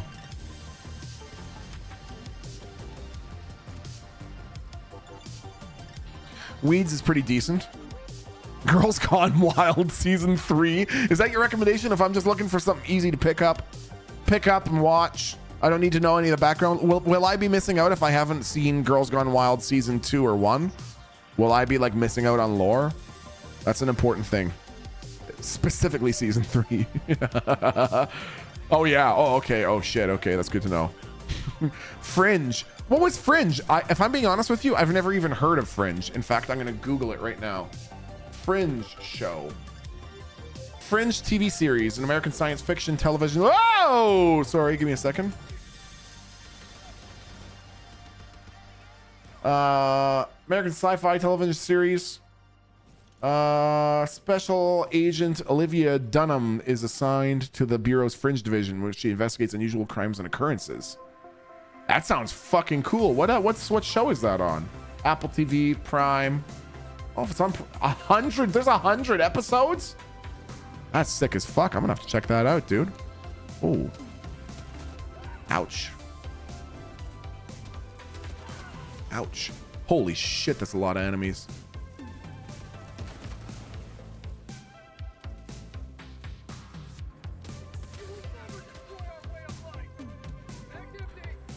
It got stupid at the end, but damn, it was so good. You know, and I don't want to spoil it just because there's probably still some people in chat who haven't seen it yet. So we can talk about this, but let's not talk about it in a way that will spoil anything.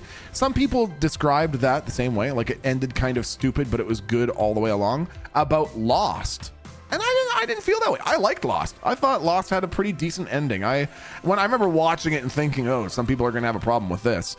But I was like, you know, they had to fucking do something. They had to end it somehow. I thought it was a decent ending. I thought Lost was okay. I watched all of Lost. I think I've seen all of Lost twice. I thought that was a good show.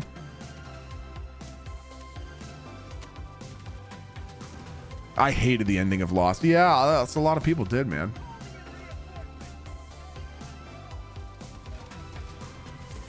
Let's see if that person drop pods. Oh, shit.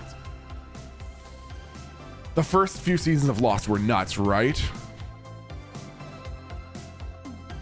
Do not melf. Hey, what did I say about melfing? Get your fucking melf out of my face. Just melfing in here, dude. Just melfing around. Just a couple of mother melfers, dude. Wow. You think you fucking know someone and then they just melf you. They just fucking melf you. You know what I'm saying?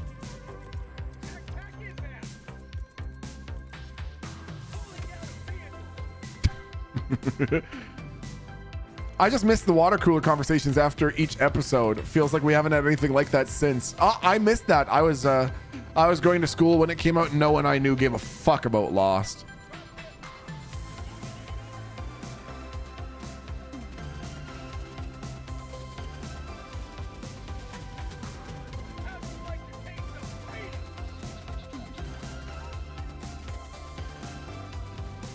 Woo!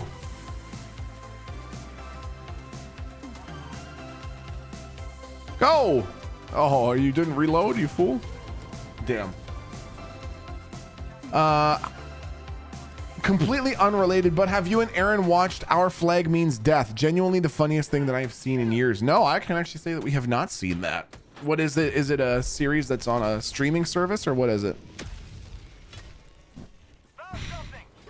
Did you watch 24? You know, interestingly, I did not watch 24. That's another one that I heard a lot of good things about, but didn't actually see. Now, I have to say something controversial, chat. I have to say something controversial. It's going to upset some people. People are going to be crankers about it, okay? You all right with being a little crankers about it? Okay.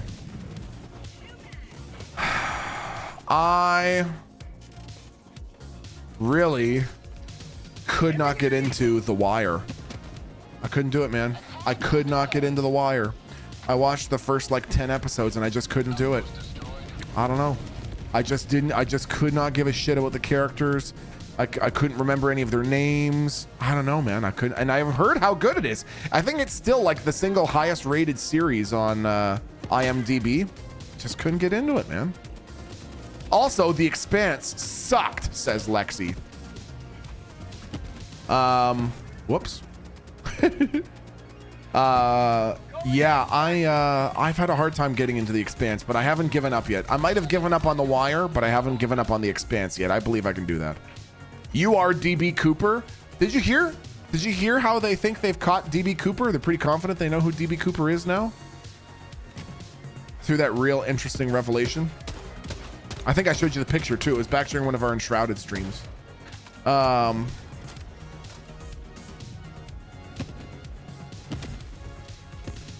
It's on HBO, I believe. It's about this pampered aristocrat who decides to leave his family and become a pirate. Mel Gibson, I have seen it. I've seen the first couple episodes now that you mention it. I know the guy. I remember thinking when I first saw him that he was Lockhart from Harry Potter or whatever the fucking guy's name is, the coward. I thought it was the same actor, and it still might be for all I know. Mag's empty. Last reload. No, wrong. Give up on The Expanse and give The Wire another chance. Is that true? Is that? I don't know, man. I don't know.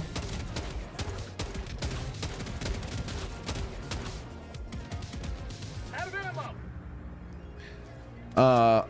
I found this on YouTube a few years ago that I loved watching. A Chinese historical drama called Three Kingdoms from 2010. It's really good. Fox Angel, how many seasons is it? How many episodes? That sounds fucking cool. Wire bad, Expanse bad, but better. Plague Light, what is a show that you would recommend? What is it? If anyone were to come up to you and say you are able to utter one title, what would you recommend? You have one chance to show that you like good shows. What is your suggestion? What is your recommendation? Last reload. Castle, easily. Nathan Fillion. You know, I wouldn't have necessarily known who Nathan Fillion was until I saw Firefly, dude. And Firefly was so fucking good. I still honestly contend that Firefly is one of the greatest injustices done in the world of television by the fact that it only got fucking 14 episodes or whatever. That fucking show, man, should have been so much better. Reinforcing. Or so much longer, rather. You got to watch Severance on Apple TV. Good chance you can get a free trial too. I have heard that Severance is very good. I absolutely want to check that out. What is going on with, hey, is this focusing? Are you focusing, camera? You better be. It's pissing me off is what it's doing. Yeah, Firefly and Serenity needs more love, dude. Seriously, man. Okay, so I'm interested by some of your other suggestions here. True Detective season 1. I have never seen a single episode of True Detective. Stargate SG-1. I have never seen a single episode of Stargate. Black Sails. I have seen a few episodes of Black Sails, and I thought Black Sails was really good. I really like that. Battlestar Galactica. Never seen Battlestar Galactica. Breaking Bad. I've probably seen Breaking Bad all the way through 4 times, and it is easily one of the best shows I've ever watched. Love Breaking Bad. Super fucking good. I'm looking at some of the other answers. What We Do in the Shadows. Is that the jokey one that's about vampires? I've seen a few episodes of that. I can never remember the guy's name, but the guy who's the energy vampire, I'm so inspired by him. I think that's one of the funniest characters in any TV show is the energy vampire. And during the beginning of season 1, he has that relationship with the other energy vampire who says that she has Munchausen by proxy. Holy fuck, man. I thought that was so fucking funny, dude. God damn. Breaking Bad is just simply really fucking good. Seriously, dude. American Horror Story, but not like the last 2 seasons. How many seasons are good? Oh, you touched my tra-la.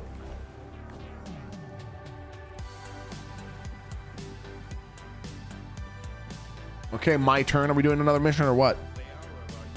He based that off the book The Vampire Codex. I believe it's so good. No kidding. I think you love What We Do in the Shadows. It's right up your humor alley. From the few episodes that I've seen so far, I've really enjoyed it, so I should keep watching that. I'm gonna add that to the list because you want to know another one that I have not seen a single episode of. This one will not surprise some of you because I know that this is probably mostly a Canadian TV phenomena. But one of the greatest shows ever. And if you really want to know what it's like to live in like Ontario, out in the sticks in Ontario, watch the show Letterkenny, because they've come out with 4 seasons of a new show called Shoresy. Shoresy is one of the characters from Letterkenny, and apparently Shoresy is really good. I have not seen a single episode, so I need to watch that too. Has Been Hotel and Hell of a Boss web series is my favorite. What is Has Been Hotel? I have heard of Has Been Hotel, but I literally couldn't tell you anything about it. I just recognize the name, but don't know a goddamn thing aside from that. That.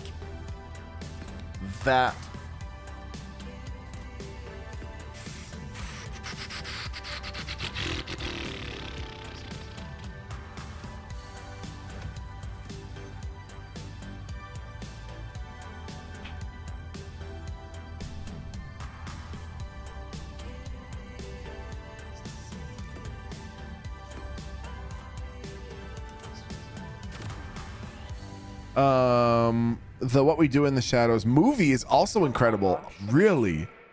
Has Been Hotel is great too. It's a really good show. It's a musical cartoon about hell. Oh, really? Fuck, that's funny, man.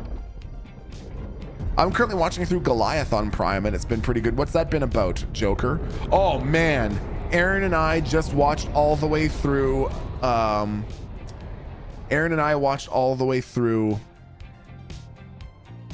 American Primeval on Netflix. American Primeval on Netflix. If you like Red Dead, if you like the westerny kind of Red Dead-y kind of vibe, please do yourself a favor and watch American Primeval on Netflix. That was really, really good. That was a very good show.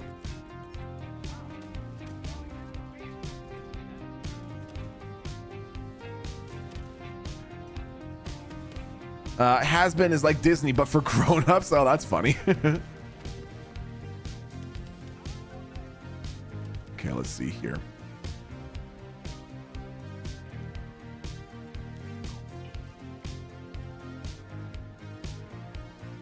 All right, we're gonna go north. That's where we're headed. The Bear on Hulu is really good. Is that a series, Mashley? I still refuse to start my any Netflix show until they prove that they intend to give it a proper ending. Thankfully, American Primeval is a miniseries. It only has 6 episodes, and it's pretty good. They talk so fast in Letterkenny that I had to read the subtitles constantly. Your Bloodhound? Yes, it absolutely does. And this was one of the things that made me feel like learning French might end up being a little bit daunting, is that they also use a ton of jargon. I find the show pretty easy to follow along with, but it's because I fucking live in Ontario, so I'm used to all the jargon. But man, they don't hold back, dude.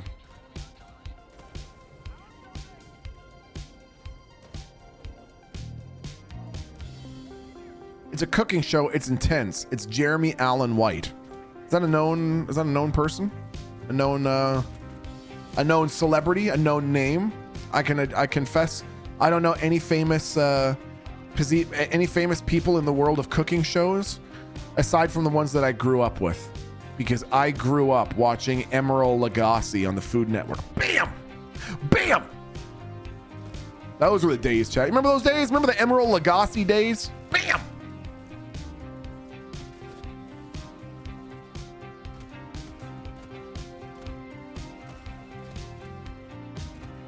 Not going to be long now, and people will have no idea what the fuck that reference means, man. God, that Emeril Lagasse air fryer. Is that a thing? I never heard of that, dude. Emeril has an Instagram now, does he? Oh, I hope he's doing well, dude. I hope he's not one of those celebrities that was around for so long that it turned out that they're just a massive piece of garbage. The bear is really, really good. Interesting. I can't believe I've never even heard of it. Jeremy Allen White is Lip in Shameless. I've heard of Shameless, but I've never seen it. Must confess, have not seen. The only cooking show that I know is Maddie Matherson. Maddie Matherson. I can say I don't know a Maddie Matherson. I used to watch a lot of Binging with Babish. I actually watched almost every video that Binging with Babish came out with. In fact, Aaron and I used to wait for his new videos to come out and then watch them, and it just got a little too, I don't know, wasn't our jam anymore. So after that, I haven't re-dipped my feet into the world of cooking shows since then. Bear is about cooking good food, which means the use of things that have flavor, like mayo, wouldn't be your thing, bud. I saw that movie. What the fuck was the movie with, not Daniel Craig, the guy who looks like Daniel Craig. I saw that movie, and the woman from Queen's Gambit. I'm so bad with names. I don't mean to be dismissive. I just have the weird fucking thing. I've got something in the neuro whatever that means that I can't remember names. The Menu. I thought The Menu was pretty good. I thought that was kind of funny. I like weird kind of avant-garde movies like that. Oh, you mean Daniel Craig? Schitt's Creek might be my favorite show, to be honest. I saw someone asking me if I'd seen Schitt's Creek. I have indeed seen Schitt's Creek. I have seen most of it. I think Aaron and I haven't finished maybe the last season or the last half a season. Uh-oh. Ooh, that is gonna fire around at me. Fuck. I saw it coming. Damn. We watched most of it, and then we also visited where it was filmed, because it was also filmed in Ontario. So I've actually been to the town where Schitt's Creek is filmed. Very much. Let me tell you, if you watch Schitt's Creek and you like Schitt's Creek and you get the idea that Schitt's Creek is a tiny little town, you are exactly right.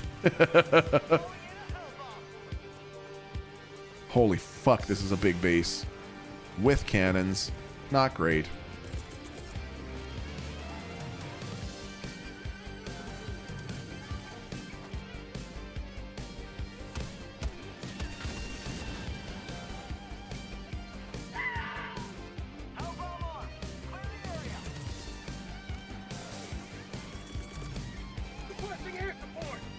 Oh yeah. That's a good one. Right in the pocket. Bring the pain. Woo! Nice. Do. Have you seen Pig? Very good movie about the restaurant industry. One of Nick Cage's best serious roles. Okay. I have not seen that, Bear Knight, but I have to ask another question for movie aficionados who may have seen this movie before. Because I started watching it and then I just clicked away after a little while. I wanted to watch the movie Long Legs, which also stars Nicolas Cage. Has anyone here watched Long Legs before? Can they tell me what their thoughts are of the movie?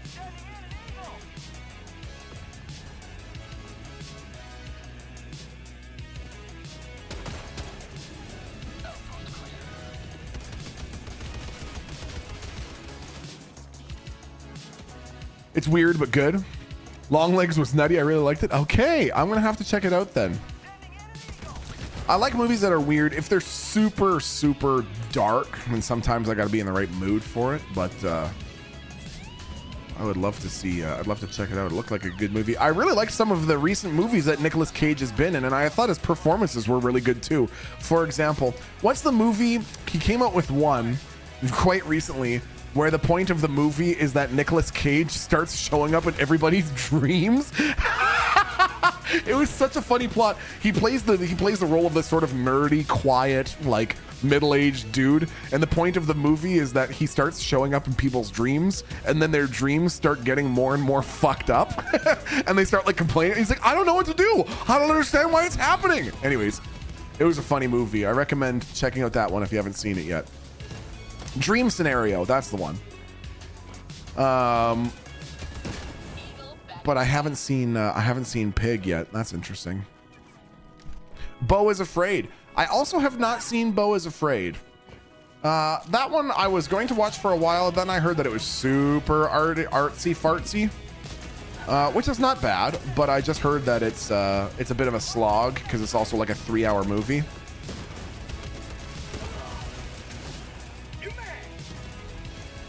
Beau is Afraid was weird. Okay, now here's something that I'm really curious about. I'm certain that I haven't asked this question yet, but I'm genuinely curious about the answer.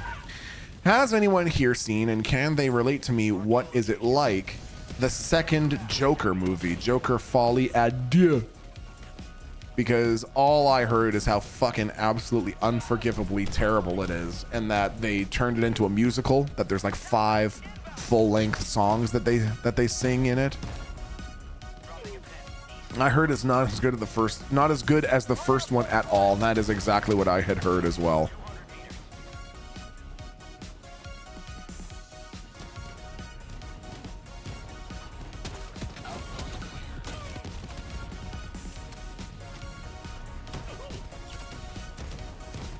It wasn't my best work, says the Joker.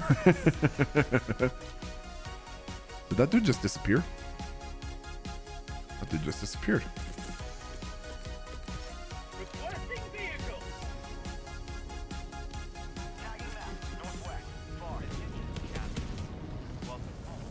Uwoonian! The Uwoonian rep is in the hizzy. How you doing, my friend? Thanks for coming back for the ping 55, dude. Good to see you, my friend.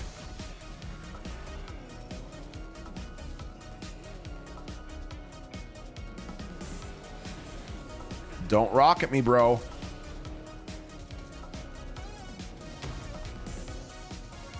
Speaking of movies, did you hear that they're making a sequel to Happy Gilmore? How do you do that? Well, you know what? I need to shut my fucking mouth when it comes to the idea of making sequels, because I really don't know that I would have known that the new Top Gun movie would be as good as it was. If you asked me if I thought it was a good idea for Tom Cruise at age fucking 60 to make a new Top Gun movie, I would have said, no, that's a fucking terrible idea. But he did. And it is one of the greatest movies of the last 25 years. So maybe Happy Gilmore 2 will be as good as the new Top Gun movie was. That movie fucks. Doesn't that movie absolutely fuck? Wait. Wayward says the new Top Gun movie was passable. It isn't what I would call good.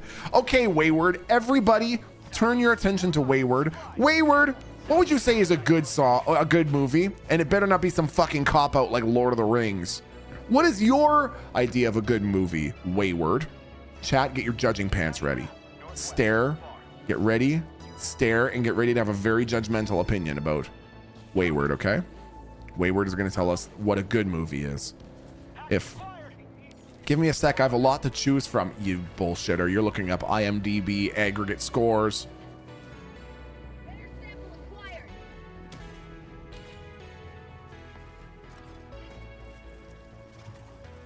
He's Googling top 100. Dropping a pin. Northeast, 300 meters. Tagging map. North. Far. The Room is a pretty good movie. Now that I got to meet Greg Sestero, aka oh hi Mark, the real Mark from the movie. Now that I got to see him in person, I have a whole newfound respect for The Room. Wayward says, do you want like pop culture or nah? I want, in the same way that you said the new Top Gun movie is not what you would call a good movie, I want to know what you would call a good movie. That's it. That's the only criteria I'm putting in place. You said that you would not call Top Gun Maverick a good movie. I just want to know, what is a movie that you would consider a good movie? That's it. That's the only criteria.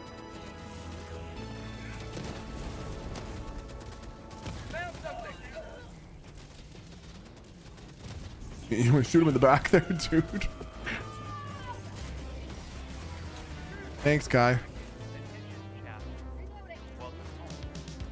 Ooh, just about ran over our friend.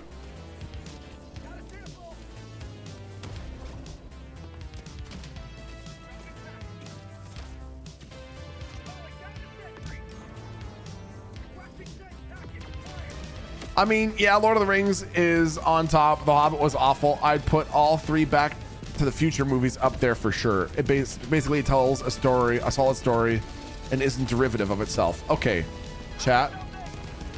Well, because I told him specifically not to list Lord of the Rings, and he did anyways.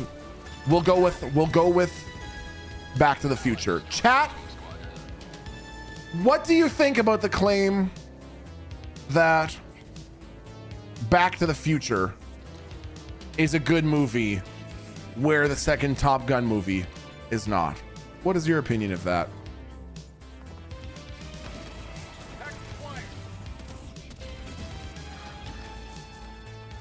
Agree. Top Gun sucks. What the fuck? Both are very good movies. No, Jay, no. I want you to be divisive. I've never seen the Back to the Future movies. I know, neither have I. Shh. I don't tell Labat. So I can't even really be a total authority on that subject. So that's not even a joke. That's not even a joke. I know one thing about the movie. I know that at one point Marty McFly jumps up on the stage and shreds on an electric guitar. People faint in the audience, and then he blows a big cum shot and says, "Your parents are gonna love this in the future." And that's it. I thought I knew a second thing, but I didn't. I know that they drive a DeLorean and they got to go over 88 miles an hour. That's it. That's the totality of my knowledge of Back to the Future. Oh, and then he tries to fuck his mom. That was the other thing. He tries to fuck his mom. He shreds guitar and blows a big cum shot on stage, and they have to drive a DeLorean over 88 miles an hour to travel through time. That's it. That's the whole movie. You've got it all backwards. His mom tries to fuck him. No. His mom tries to fuck him. Dude, that is... Is that better? Is that worse? I don't even know anymore, man.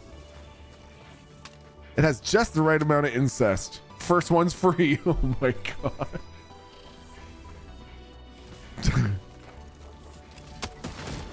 The Top Gun movie was the same as the first one, just with different actors. Well, what's wrong with that?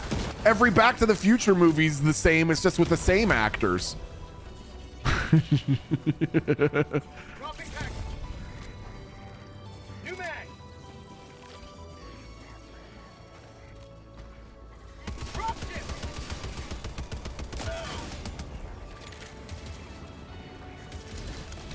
Holy shit. Fuck that. Whoa! Sending in an eagle.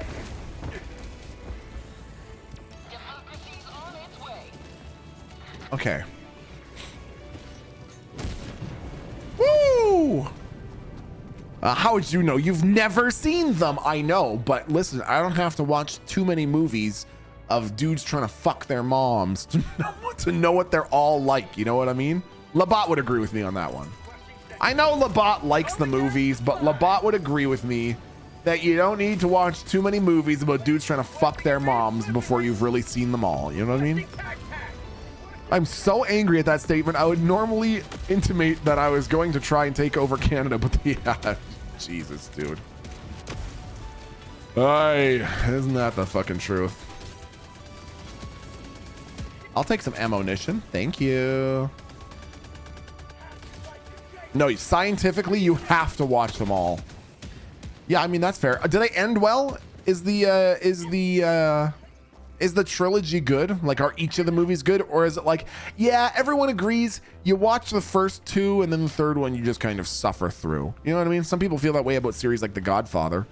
The Godfather, people say Godfather 1 is incredible. Godfather 2 and 3 are meh. No, they are all perfect. Oh, they're all good. Okay.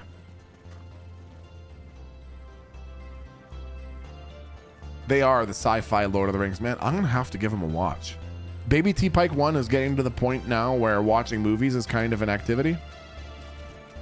So we might have to bust those out. I don't know if they're appropriate under age 22. Do they have lots of curse words and sexual intercourse fucking? If they have curse words and sexual intercourse fucking, you better tell me.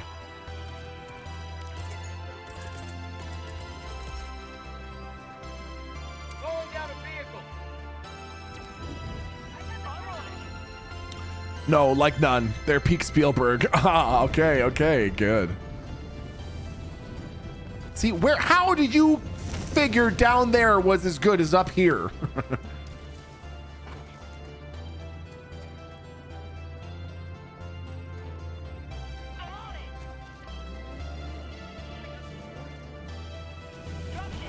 Just don't make watch Lord of the Rings like the military made me watch it while on par halfway through and all in French. Dude, that's legit, man. Any Viggo Mortensen swinging a sword at orcs is good Viggo Mortensen swinging a sword at orcs, even if it's bilingually, okay? Oh.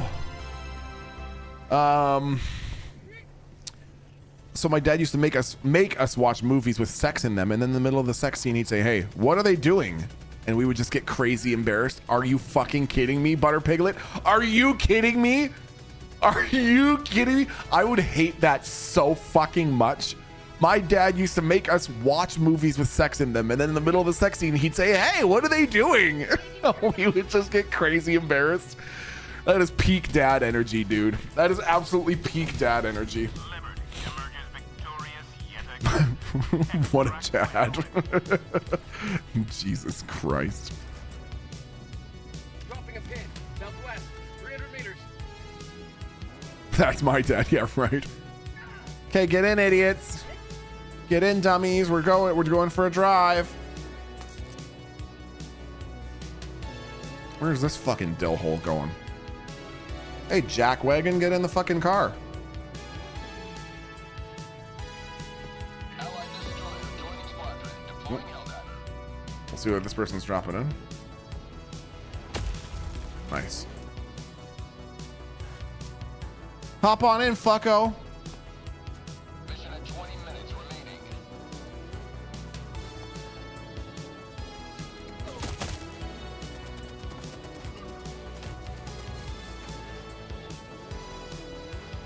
Nice.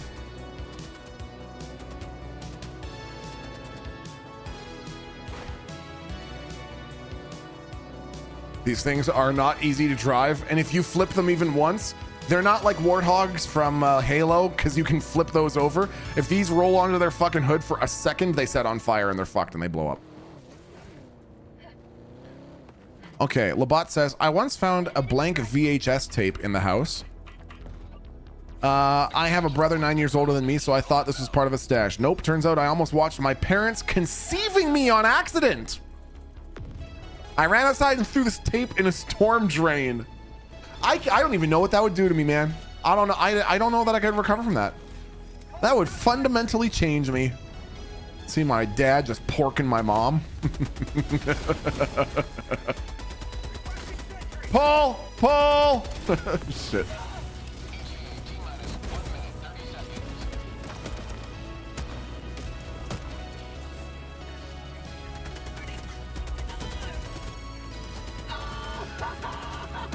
Oh, that's a friendly turret. Okay, I don't want to shoot that. Nice technique, Pops! Moral of the story, never watch unlabeled shit ever. Fucking for real, man. Have we not all walked in on our parents? Let's be honest. Who hasn't done it once a week? You know what I mean? Well, that's a boner killer for a couple of years. Just stare your dad straight in the eyes and say, I know what the fuck you did. Why isn't your birthday the day that your parents created you soup?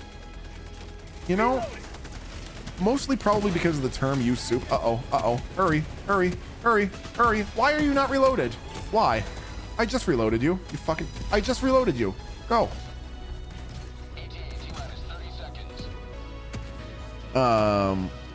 What's worse, walking in on your parents or your parents walking in on you? I would rather my parents live with the trauma. Okay. They can see me with my extra swollen eggplant sized hammer going to town on my wife.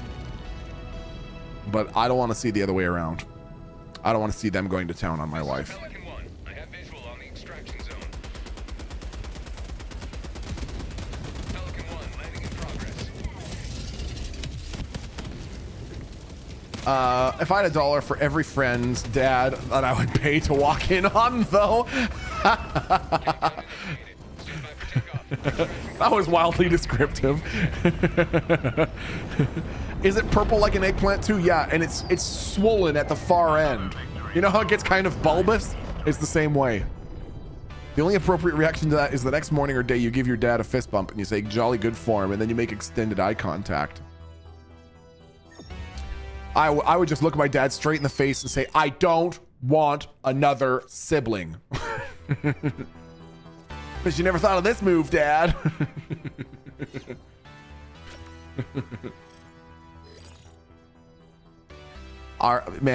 Dude, sometimes old people really pop off.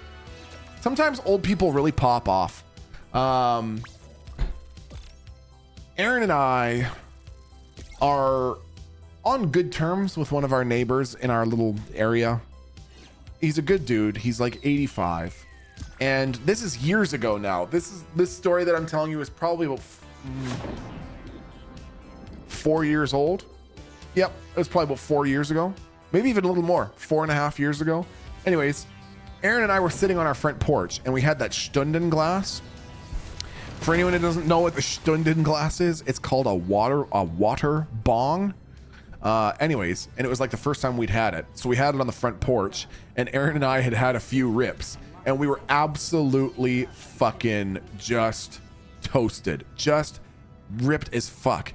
And because of that, we were just sitting on the front porch, like, on the couch, just sort of staring off into the distance. And, this neighbor of ours walks by and goes to his house.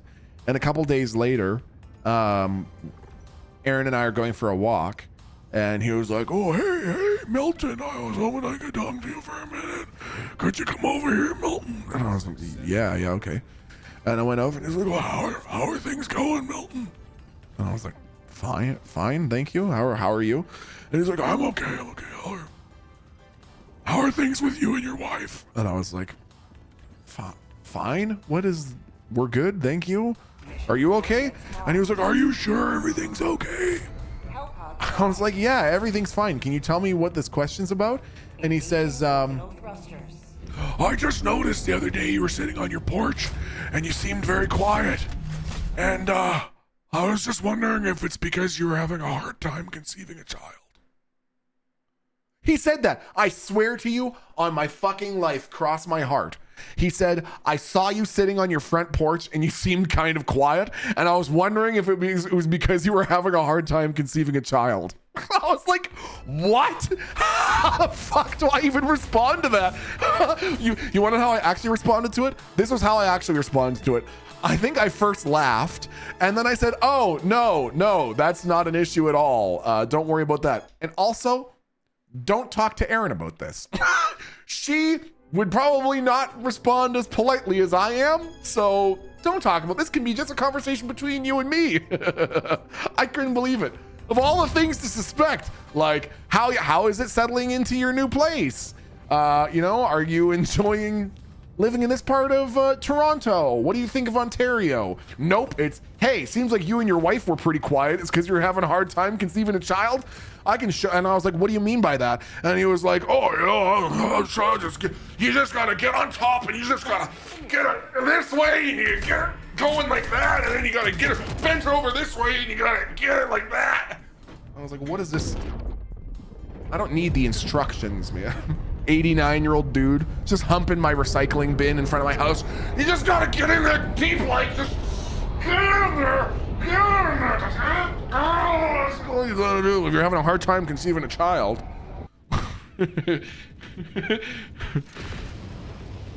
This was 4 years ago. Did you take that as a child?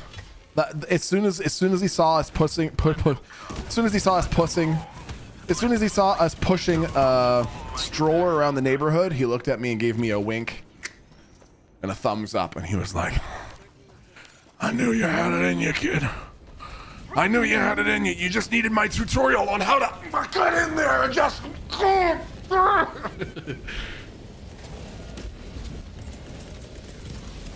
Okay. Calling down a support weapon. Holy shit. Calling in reinforcements.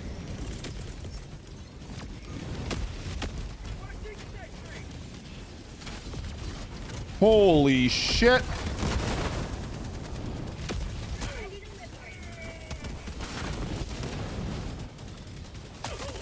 Get up there, get up there. Oh, where are you, motherfucker? You wanna fuck around? Let's fuck around. You two, you wanna fuck around? Sure. Fuck around all day. Ooh. Objective critical stratagem available.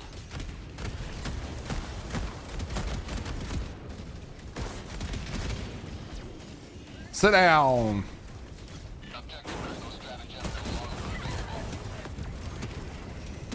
Woo.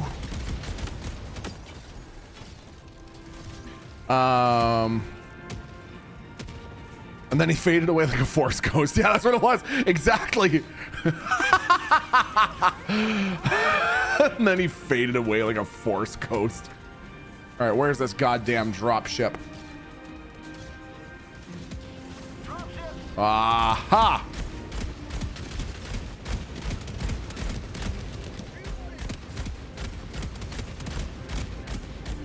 See ya. That generation, man. I had to have an emergency hysterectomy 2 weeks after my husband and I were married. Pretty rough time for us. My coworker, who knew only because I was out of work for so long, looks at me one day just so fucking casually while we're working. Meanwhile, no one has discussed my situation. And she says, so are you like gonna go through menopause and stuff? Jesus Christ. It's so fucking ridiculous. Oh my God, dude. What the fuck? People are so fucked. Jesus. That's why, I mean, oh my God. See, I'm so pissed off now. I'm just deforesting this entire fucking crop of space dope. Now no one gets to enjoy the space dope.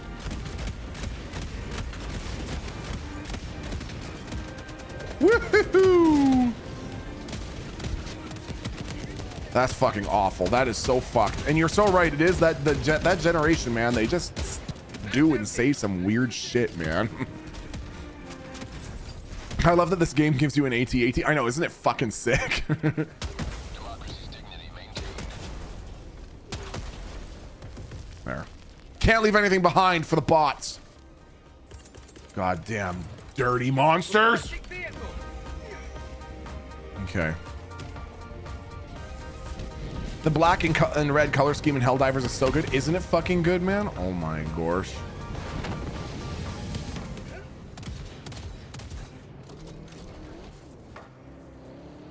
Oops.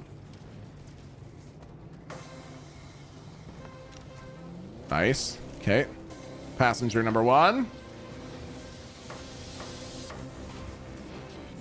Holy fuck.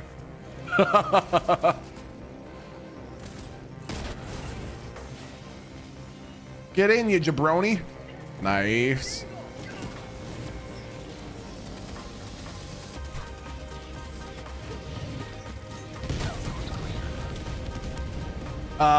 Melt Gibson says, I'm so non-confrontational normally, but my only response was, dude, are you gonna go through like sensitivity training?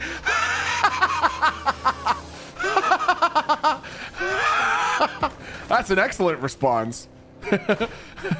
I like to say something not super confrontational when people say shit like that, but still like addressing it. Whenever someone says something so egregious, I like to go, oops, whoopsie, uh-oh, we did a stupid, uh-oh, whoops, we said a stupid, we did the big dumb, uh-oh, whoopsie. Mag's empty. Shit.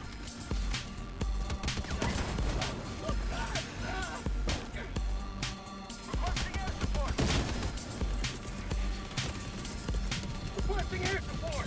New mag.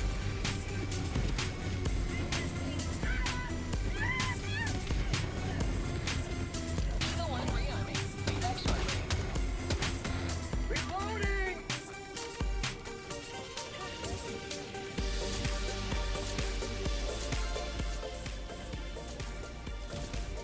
I'm very confrontational and people know to not say stupid shit to me at work.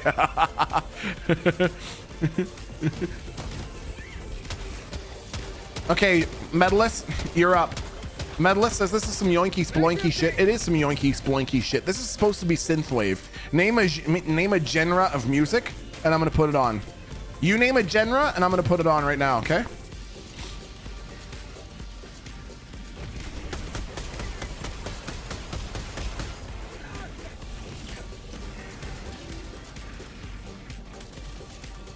'90s trance, you got it, man. Okay.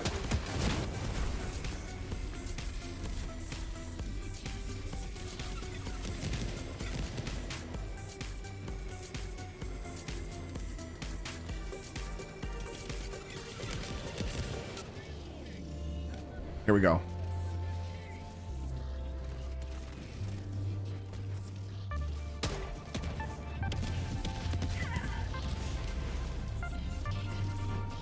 Okay.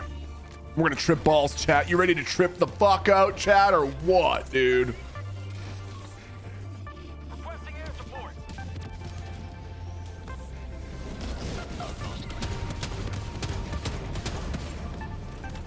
Nice.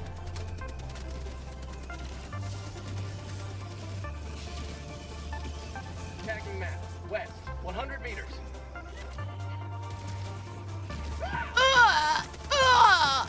Rare sample acquired. Okay, I have a question for you, chat. My question for you is directly related to music. So basically, when I was when I think of going to a concert, I remember back when I was at an age where I still thought about going to concerts. And one that I always wanted to go to when I was growing up was Ending in an eagle. nice. That was a direct hit. Oh, what's happening here? Whoops. Woo! I wanted to go to a Deadmau5 concert. How did that not fucking kill it? Come on. I wanted to go to a Deadmau5 concert, but I'm always so wary that they're going to be super fucking loud. So my question for you is, those of you who are listening, if you go to shows regularly, do you go to shows regularly? And if you do you wear ear protection? Because I have gone to one concert in the last 15 years and it was Metallica and I wore earplugs the entire time. Get some. Get. Yes, yes, and yes, you have to. Yes, it's a must. Always earplugs, always wear ear protection. I don't, but I've damaged my ears for years and years. What? Neural Johnson, not ones, Neural Johnson. Neural Johnson, no. God damn it. Yes, earplugs 100% of the time. Yeah, that makes sense, honestly. What you say? I just go to outdoor venues and it's easy enough to get far enough away. That's interesting. Yeah, that's a good point. I wouldn't have thought of that necessarily. When the fuck did that happen? I just poured another soda all over myself.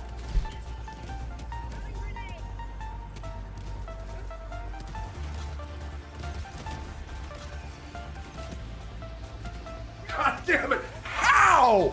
I don't even understand where that came from. There's just suddenly soda all over my fucking desk, man. God damn it. Where did this come from? Just hidden soda, man. Is there a soda leak in the ceiling? Where the fuck did this come from? Fuck. Okay.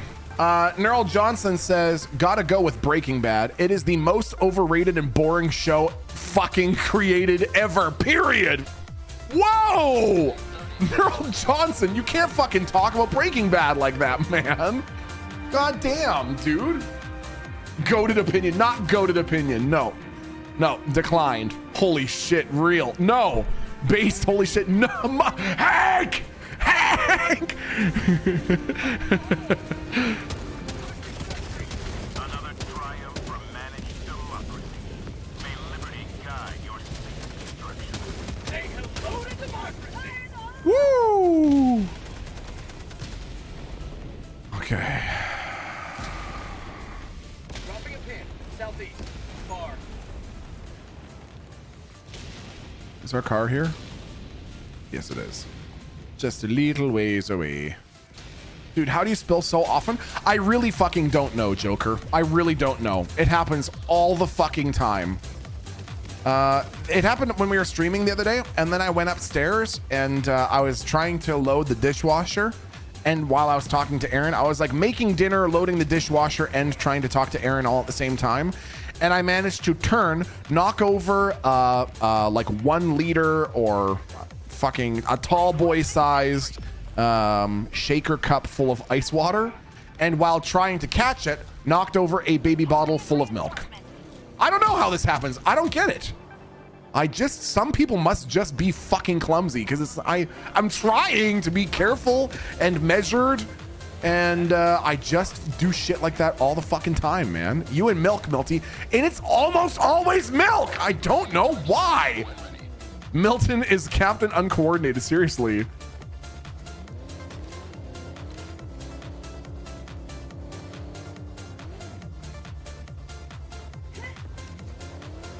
Anyone watching who is being like, what the hell? They have Jeeps now in Helldivers 2. In one of their most recent updates, they added this as an unlock that you can get. It's called the Fast Reconnaissance Vehicle, I think. Oh, fuck. We're not in a good spot, though, and we're missing a tire.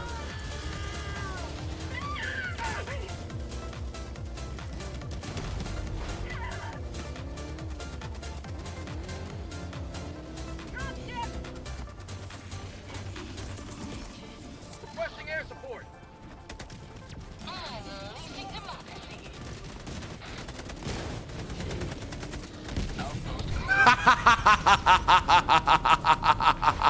Come on, that was pretty cool. A drive-by 500 kg bomb to complete an objective. I got a smiley face for it.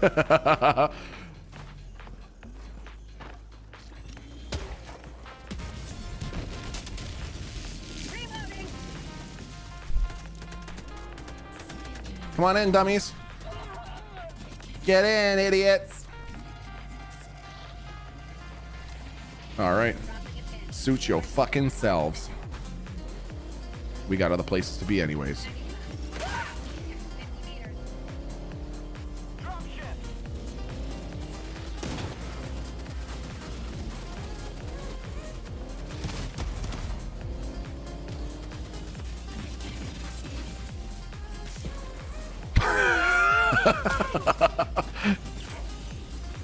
Just a little light trolling, not a heavy trolling, just a light trolling.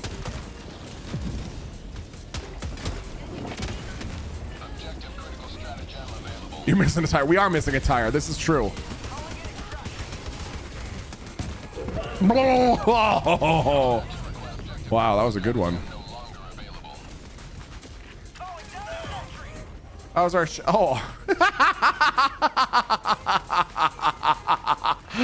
Well, we're missing a couple tires. We can move?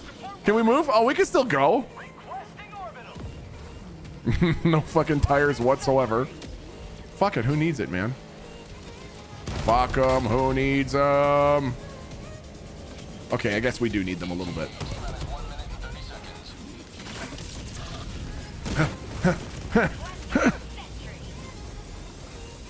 Looks like you parked at a GO station overnight. Oh my god, that's the fucking truth. I love diving on newbies SOS beacons in this game. Most people are just aggroed an army of enemies and it's chaos. I know, Aldreth, I feel the exact same way. I love dropping in. I love playing difficulty 4 missions because 1, you can still get rare samples. 2, you're not swarmed by the hardest enemies in the fucking game every goddamn second. And 3, it's usually people relatively new to the game who appreciate someone with all the toys coming in to help out. So that's my goal. My goal is to unlock everything. I have unlocked almost every single item from every single battle pass they've ever released. I just checked on the weekend and I'm up to 600 hours played in Helldivers 2. Yeah, it's a great fucking game, dude. You have to learn to adapt to the mass swarms of enemies. Yeah, that's the fucking truth. Is anyone going to be playing the new Monster Hunter game coming out in about 3 weeks? And if you are playing it, I'm curious if anyone has played the demo, the free play weekend or whatever that was out recently. And do you have any thoughts so far? Yes. That's exciting. Beta is soon too. Yeah, I heard that the beta was coming soon. I thought they're having another play weekend or whatever. I did the demo. It was a Monster Hunter game. Are you into those kinds of games, Wayward? I actually would have suspected that would have been up your alley. I don't know what kind of games you could sort of play in your off time just for funsies, Wayward. I couldn't run the demo because my graphics card, but I have a new one now. Oh, that's fucking sick. Oh, what the fuck? I don't play them because I don't like killing usually cool looking monsters. Is that really why you don't play it? Play it, Twilight Vermic, or are you just fucking with me? That Elder Scrolls like game Avowed is coming out February 18th too. I think I'd heard about that. Is it multiplayer? Is Avowed gonna be multiplayer? Monster Hunter Wilds looks and sounds to be a masterpiece. Yeah, it sounds good, dude. I went back to Darktide recently. It's quite fun. Prox, I really liked Darktide. I thought Darktide was really good. I enjoyed it a lot. I wish they just made, like, I don't know. This is one of the things that makes me think that, okay, I'm going to try to think of a way to ask this question so I can get as many people's opinion at once as I can. Basically, when it comes to games like Darktide, I feel like if you knew that you could play a game like Darktide where you play a 15 to 20 minute mission, you kill a bunch of waves of enemies, it's like Left 4 Dead, and you get through to the end. If there was like 500 cosmetics, would you be more incentivized to continue playing and unlocking stuff if there was like tons and tons of different ways to customize your character? Or does that not really matter?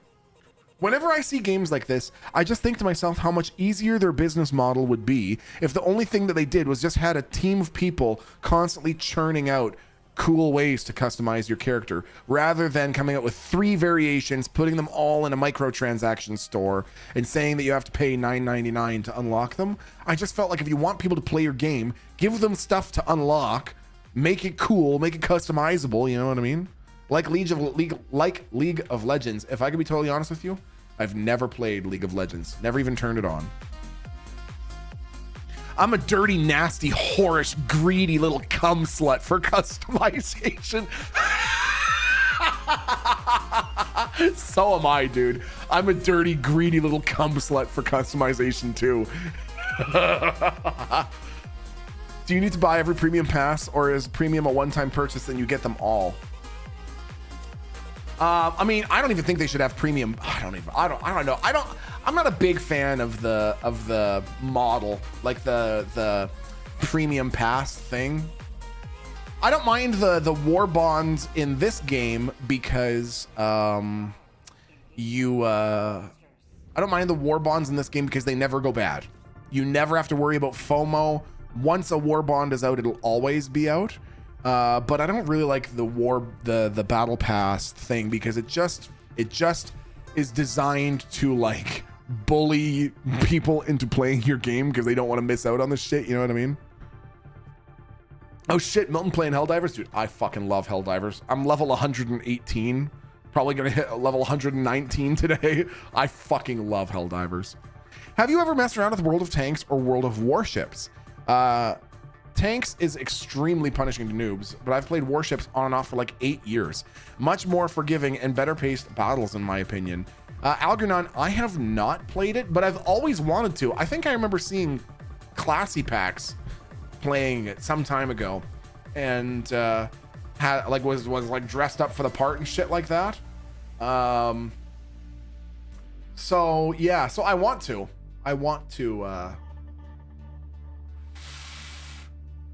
check it out. What's the other one? World of Planes? What's the flying one made by the same developers? What if we do this and this?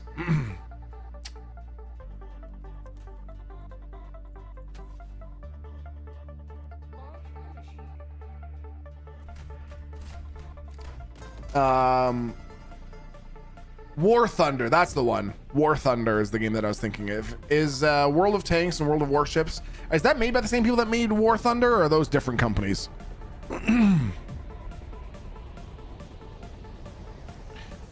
Look at how Digital Extremes does it. Cosmetics have kept Warframe afloat for 11 years. Yeah, totally. And I have spent, like, I've probably spent, since it came out, I've probably spent $300 or $400 on Warframe happily.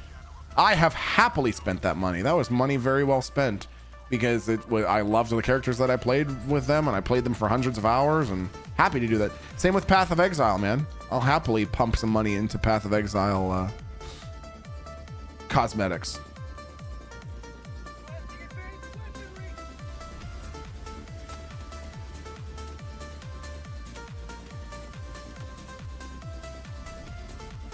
Can I get this guy right in his big red eye?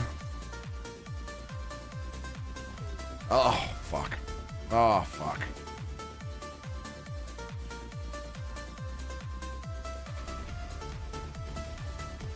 Woo! Got him. I still remember when Warframe was a little beta game. Dude, one of the craziest things that's ever happened in my music making career is that TechSmith actually had TechSmith and I actually had some music listened to by Digital Extremes.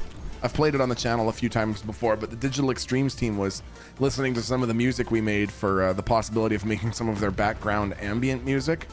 That was sick as fuck. They were a great group of people to talk to. Really, really patient, kind, thoughtful. My brother and I are founders. One of the Warframe worlds has my name on it. I think it's Pluto or some shit like that. I played Warframe back then, and it's crazy how far they have come. It is absolutely fucking crazy how far they have come, dude. Seriously. What other games are people looking forward to this year, chat? Allied destroyer joining squadron, deploying Helldiver.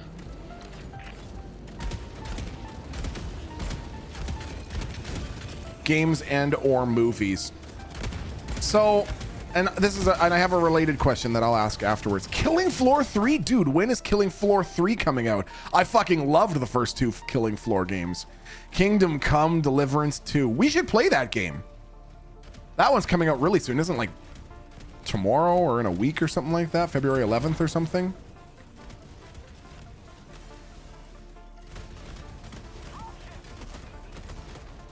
March 25th? I didn't actually know it was that late. I thought it was in February. Yet another game to never finish. I heard good things about the first Kingdom Come Deliverance game. I remember watching Sheriff Eli play through it and thinking it looked like a good time. I don't know if the story has a lot of continuity. I'd like to play through the second one, but I don't know if there's a lot of continuity and we should finish the first one first. I also know that we need to finish Silent Hill 2. Before I really take on another big story game, I want to finish Silent Hill 2. But then I'm going to be wondering what we should play next. I saw that after the flop of the most recent Dragon Age game, the fact that the BioWare undermet their sales target by like 75%, that they have basically gutted their Dragon Age team and have put them all on Mass Effect, which I think is kind of fucking cool.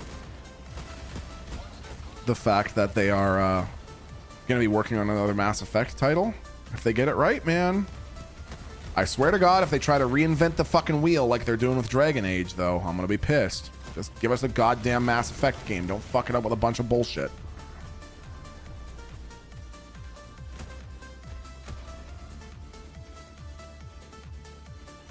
You're gonna 500 kg that motherfucker.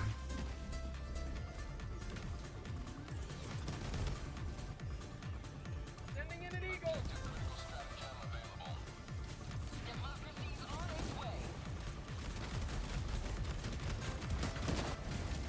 Woo! Got that tower.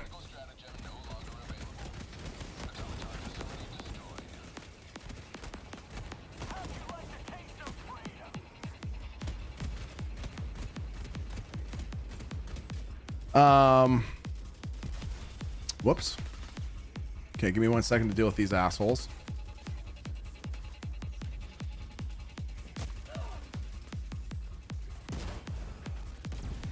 Ah, fuck.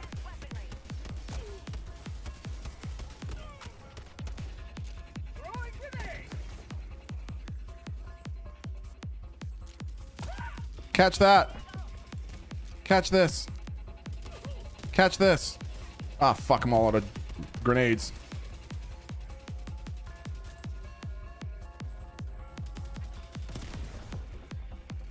Mag's empty. You are a tough motherfucker. Holy shit.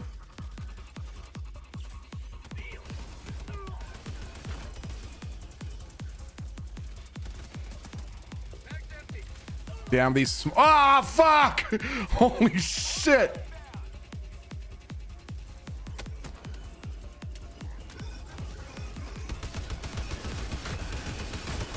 New mag.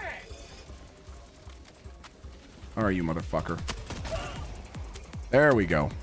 I made MT Play a game, which is a random game selector based on chat suggestions. It credits who suggested it and links the Steam page for the game. That is a sick fucking setup. Holy shit. Helldivers never We might have to consult the MT Play a game.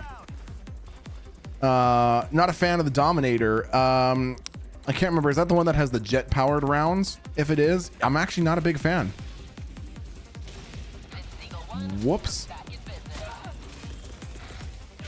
requesting air support.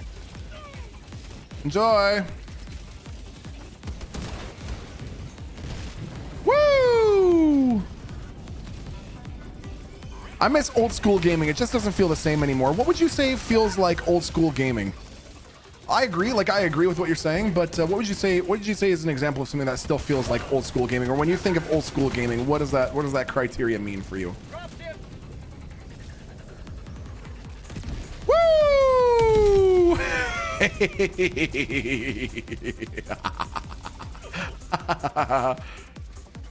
RuneScape. RuneScape. Elden Ring. Yeah, I can see Elden Ring. Nice.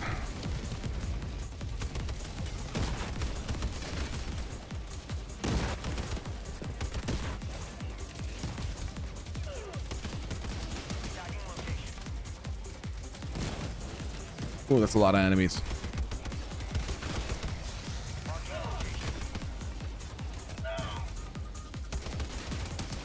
New mag. Woo.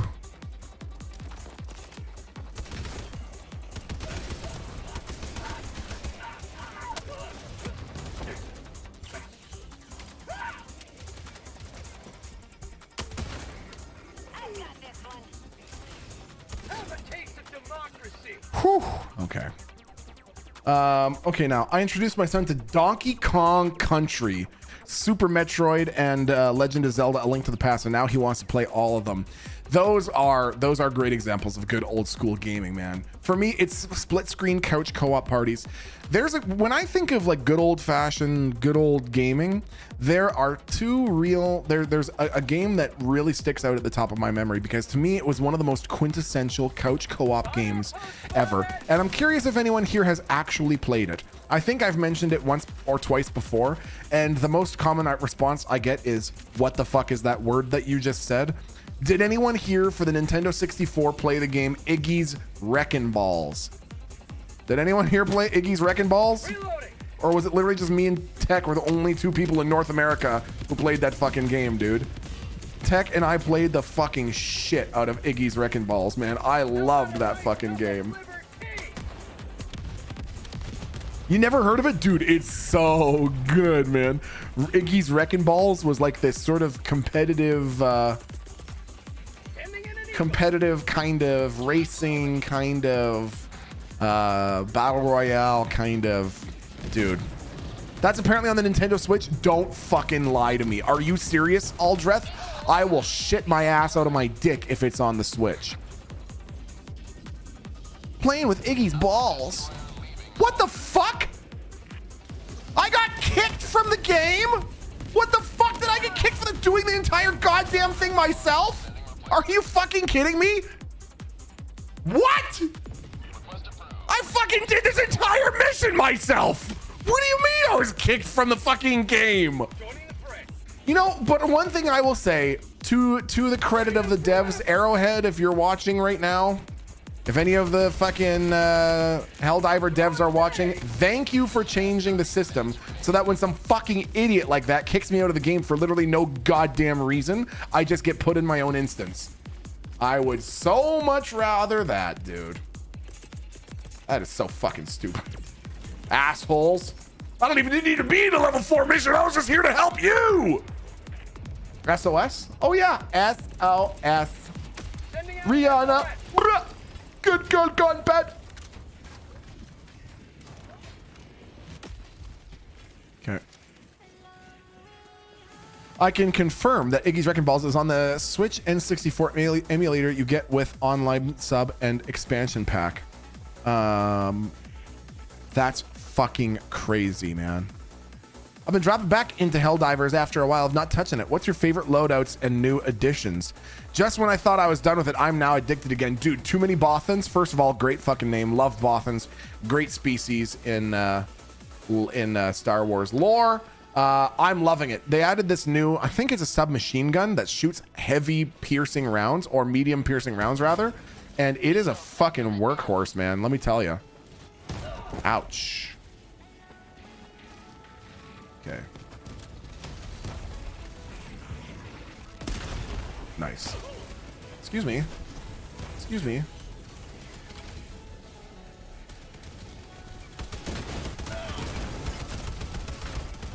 Ow, I'm flinching. I'm flinching. I'm flinching. Ow.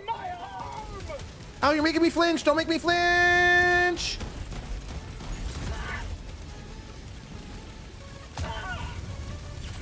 Woo! We're getting the fuck out of here. See ya. Woo! Eee!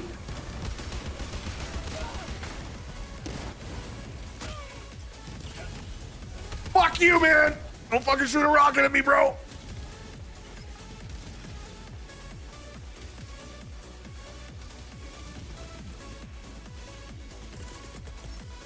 See how fast I called in that fucking thing?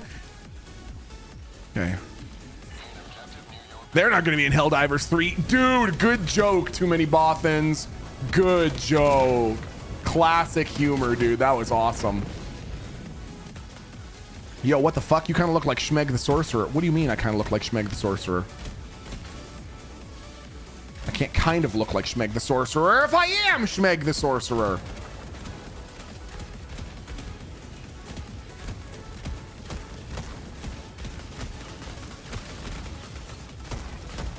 Holy fuck.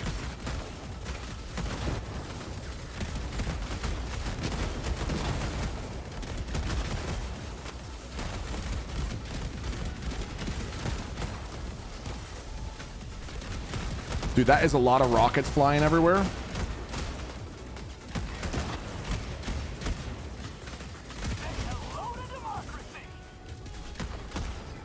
Whew, this thing is taking a fucking beating. Thank you for still trucking along, man. Almost done.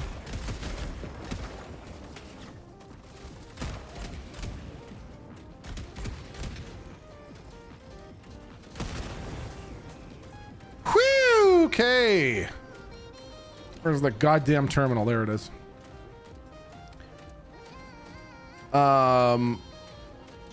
Okay, so I loved Iggy's Wrecking Balls because it was like the perfect example of old school gaming, in my opinion, because it was just, there's no fucking leaderboards, no shit like that. It's just you and your friends or your siblings just sitting playing games, man. That was like the original Mario Kart for me too. TechSmith and I got Mario Kart 64 in 1997, and to be able to sit there and play a game like that with I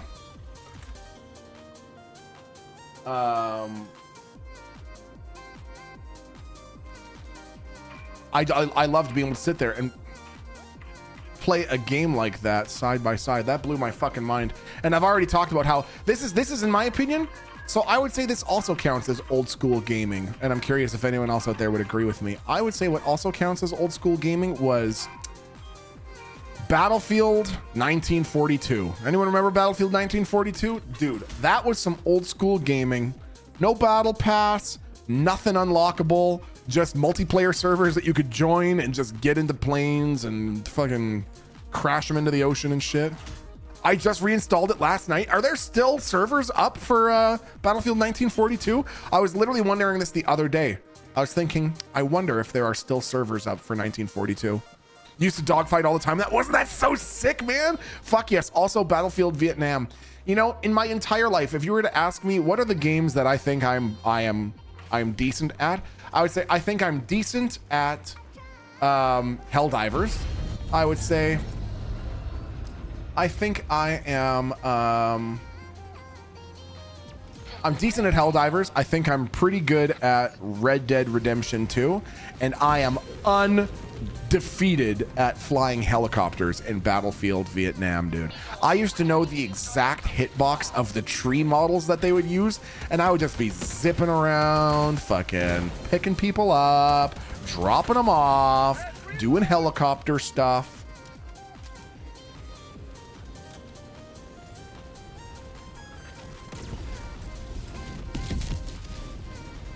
Battlefield Vietnam stream when? Dude, are there still servers going for them?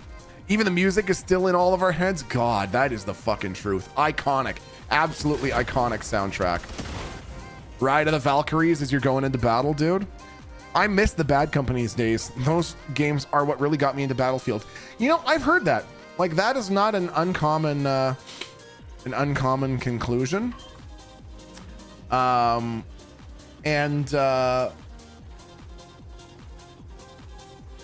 I never really got into them. Even Battlefield Bad Company Vietnam. I don't know, man. I just thought it was You must have been about 35 during the Battlefield Bad Company days. Cosmic, what the fuck?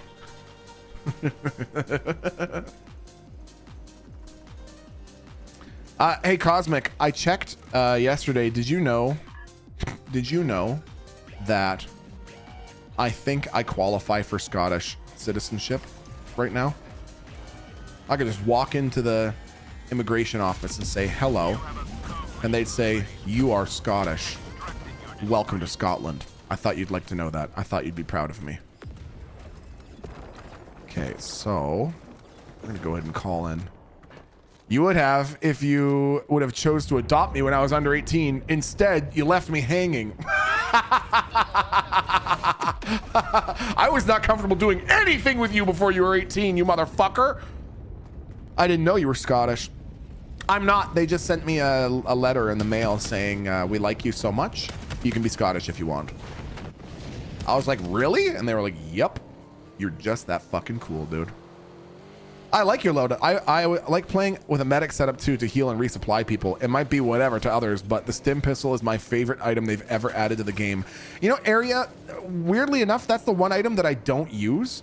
I run exclusively medic. I don't know. I need the extra stims. I like the stim to have extra long effect. That makes me sound like a drug addict, but yeah. Anyways, I love this setup too. I don't even know what other armor people would use or why. Shame on them though. Whoop. We gotta do a community game night. What do you think would be a good community game night? So for anyone who's wondering, on the what is it, like 2 Fridays a month or something like that? Anyways, there's game nights. This past Friday, the community was playing Supermarket together. And anyways, I hung out in voice chat for a while, and we just said, okay, that fucking reminds me. No, cut the music. I'm not even gonna finish this fucking mission. Because do you want to know what I tuned into when I joined Community Night? Do you want to know what I fucking tuned into when I joined Community Night? Well, let me fucking tell you what I tuned into when I joined Community Night. I joined into them playing Supermarket together, and they had named an NPC Milton T. Pike 1, and when I joined and clicked on the watch stream to see someone who was streaming it in Discord, it was a team of people beating the shit out of an NPC named Milton T. Pike 1 with brooms. This motherfucker is just in an apartment room trying to like drop off a box, and people are beating this fucking person named Milton T. Pike 1 to death with a broomstick. That happened. That is a real thing. Okay? So anyways, it was very funny and very traumatizing. And what the fuck is the store called? What did you call the store? Super Cunt Mart or something like that? What did you call it? It's got some absolutely ridiculous name. I can't remember what. Big Dumb Cunt Market. There it is. Big Dumb Cunt Market. Anyways, it was super fucking funny. So if you want to join community nights where sometimes I like to come and hang out and chill out and chat, join the Discord. Discord.gg/Milton T. Pike 1. And then keep your eyes out on Fridays for people hanging out in a voice channel and playing some games. I want to play Supermarket. ETA T-minus 1 minute 30 seconds. Ho, ho, ho, ho! Tried to get away, huh? Not on my watch. Damn dirty bots.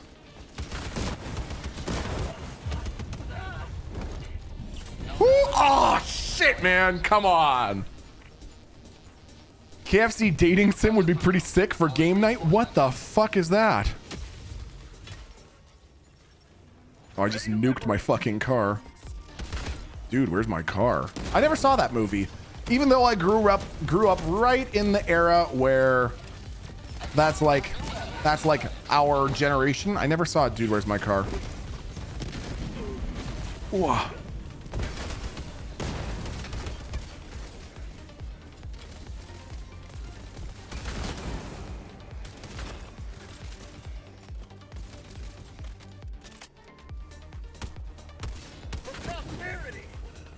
It's not good.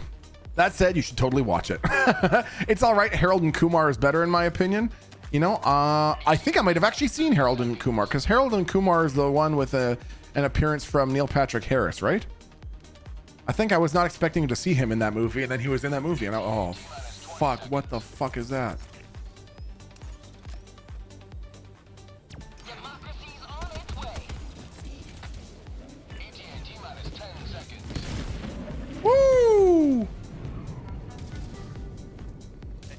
Eagle 1 leaving combat zone to resupply. Do you have to recall your ride now? I think you do, but I'm not gonna bother because I'm just waiting on extraction. Yeah, call in your fucking ship. Call in your fucking drop ship.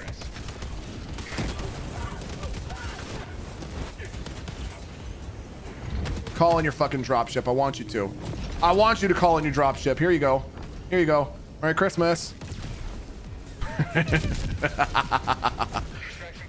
All right. Hey, Obi-Wan Kabender, thanks for the tier 2 for 81 months, dude. Hi, Melton. Hope all is well, my dude. Obi-Wan, I hope you're having a great day, my friend, and I hope you have a really good week, okay? Mo the person, thanks again for the 4 freaking years. Dysfunctional Nerd, welcome with that prime sub, Dysfunctional Nerd.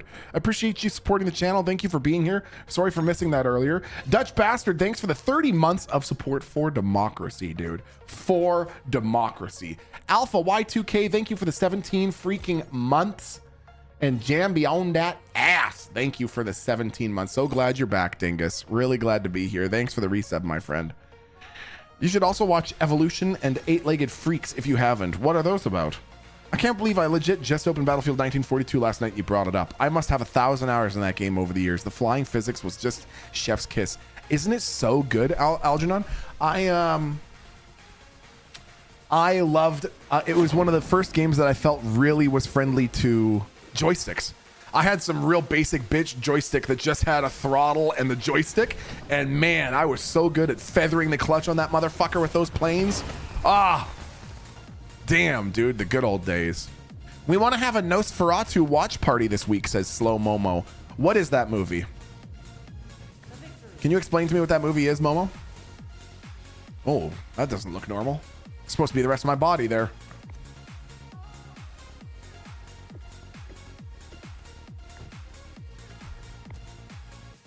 It's a vampire movie.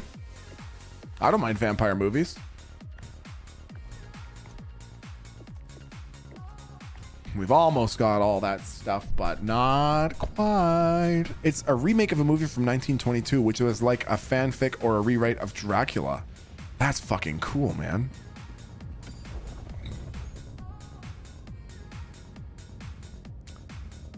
Join us, Milty. I saw it already and it's so good. Is it good? Man, I might have to fucking watch that. I do like a good flick. Evolution, a comedy that follows the chaos that ensues when a meteor hits the Earth carrying alien life forms that gives new meaning to the term survival of the fittest.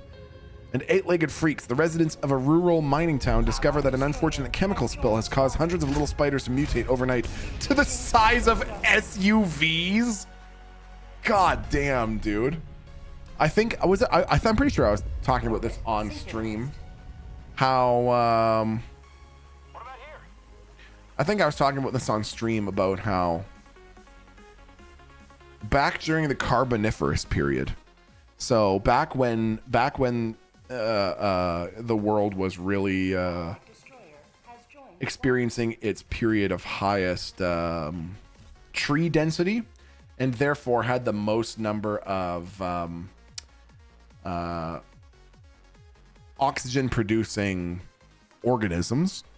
Because the atmosphere was so rich in oxygen, insects, people might not know this, but the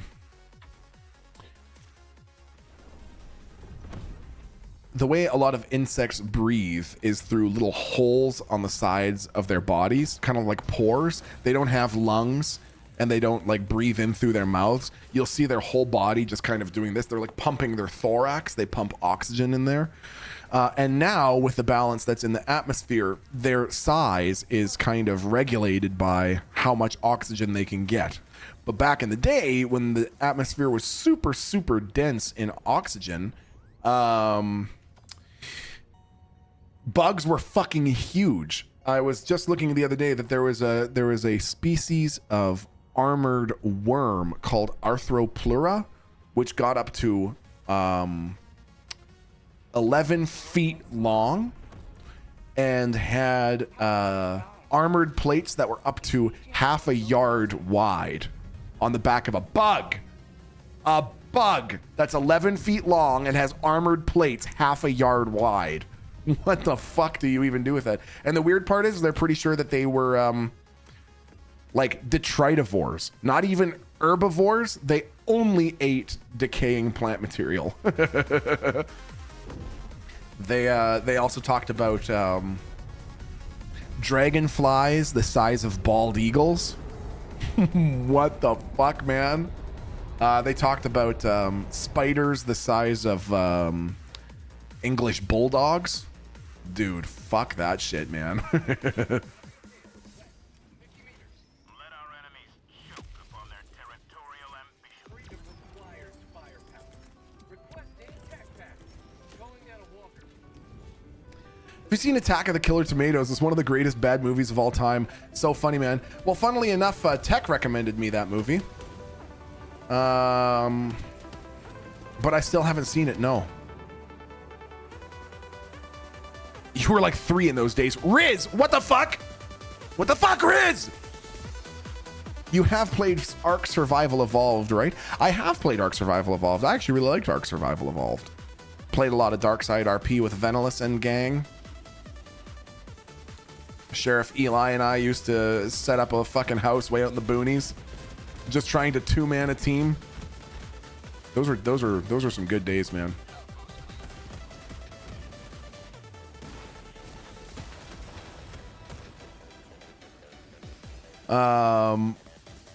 I remember the Attack of the Killer Tomato cartoon. There was a cartoon?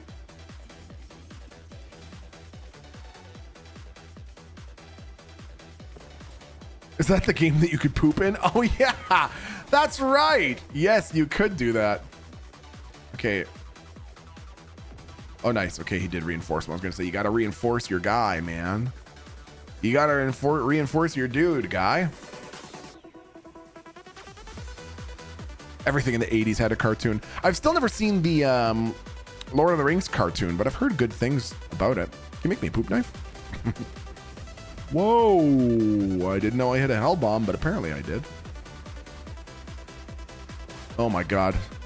I woke up today, chat, not feeling great. You know, when you wake up in the morning and you could just feel that you're not feeling 100% at the tip top of your health. I can feel myself battling this fucking headache that is just pushing behind my eyes. I hate that feeling. I hate feeling like someone is inflating a balloon inside my head. Ow. Is that the Rotoscope Lord of the Rings show? It is the Rotoscope Lord of the Rings show. My favorite detail is that in one of the scenes, one of the characters eats shit as they're running away, and it's because the actor actually fell as they were rotoscoping, and they just decided to keep it in. I love that.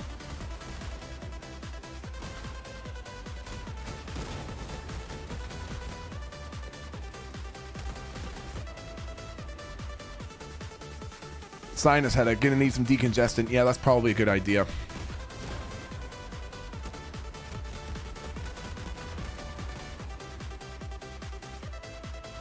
Okay, so I remember a question that I was going to ask you, and then I forgot because I got carried away like I usually do. So here's my question for you, chat. So, I don't have any interest in the fucking socio-political ramifications of this, so let's leave those to the side for now.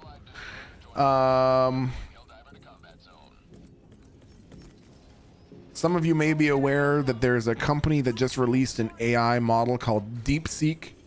And this is notable for a couple of reasons. One, it was made allegedly with 3% of the cost and resources of like the leading GPTs, and it performs comparatively with them.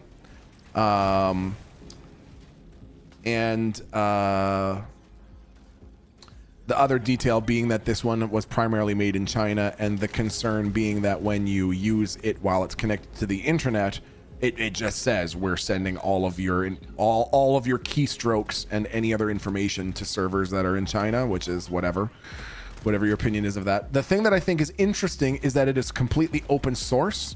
They have like released all of the coding of how they did it, and it is completely usable offline.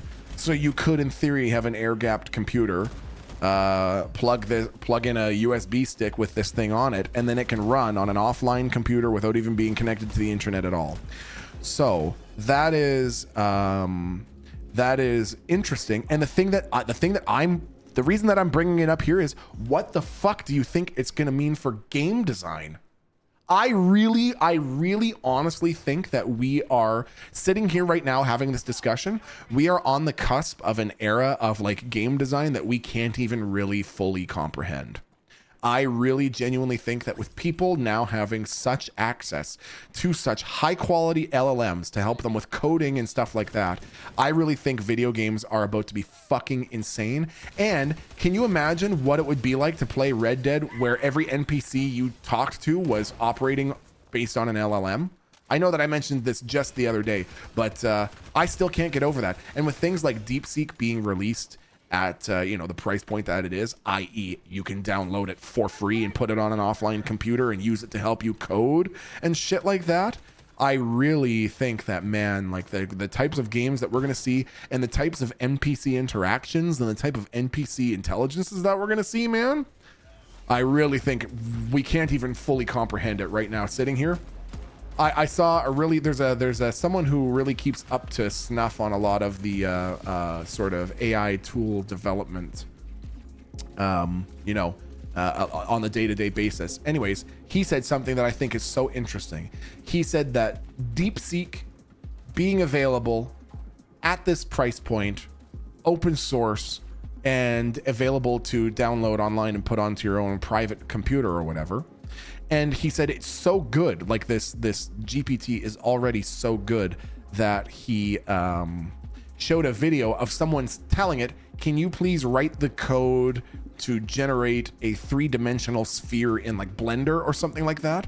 And this fucking thing instantly starts spitting out the code, and you can see this 3-dimensional sphere being constructed like live as it's going on. This whole thing took 7 seconds, and this program is already writing the code to program in a sphere. That basically this person said,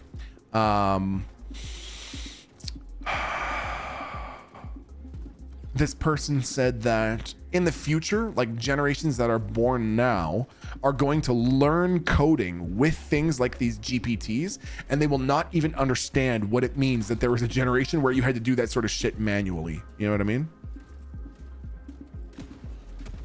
It'd be interesting to see if people literally like could not believe that coding used to be done by brute force. I wonder if you can ask it to hack something for you. These are all sorts of questions that I think are really interesting and, you know, like important to consider. It's especially bad for debugging. Interesting. They're saying that the next Battlefield game will let you generate maps and stuff. Fuck me, man. Algebra into calculator age. That's what it feels like to me. Return to sender. Genuinely, that's what it feels like to me. To me, it feels like we're about to make a huge quantum leap. It really does. It feels like we're about to make a big leap with this technology, and I hope that we do, and I hope that it somehow fucking steers the ship back on course. You know. But I think, you know, especially because this program was released in such a way that makes it so accessible to everybody, I hope that the person who designed DeepSeek said that he wanted to do it because he wanted to like bolster he said he wanted to like bolster the ecology in AI development, meaning that he wanted to give more people a chance to start working from the ground up rather than having all of this technology, you know, monopolized by a few different big corporations. So anyways, I know it's spoopy, and I know there's a lot of people doing a lot of really fucked up things these days, but I hold out the torch of hope that this could lead to some pretty good shit, man. The ethics implementation discussions are still ongoing, way behind on the curve. So yeah, I know. I tweeted out in like 2019 and said, hey, this is just your friendly reminder to democratize the process of AI development so that we're not just leaving like the ethics of this up to some major companies looking to turn a buck. But anyways, that's awfully thoughtful of him. I know. I mean, and like I said, I am sure that I'm sure he has his own agenda for doing that too, but I'm hopeful. I'm hopeful, chat.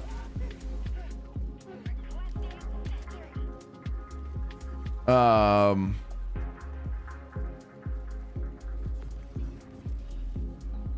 the thing that I think is really interesting is in this desire to create a smarter and smarter and smarter and smarter LLM, isn't it possible to eventually create one that could simulate 5,000 conversations with you, 5 billion conversations with you, to know exactly what to say, to just manipulate you in just the right way? I'm just saying, if your toaster ever starts trying to convince you to do evil things, you need to destroy your toaster, okay? I'm getting at.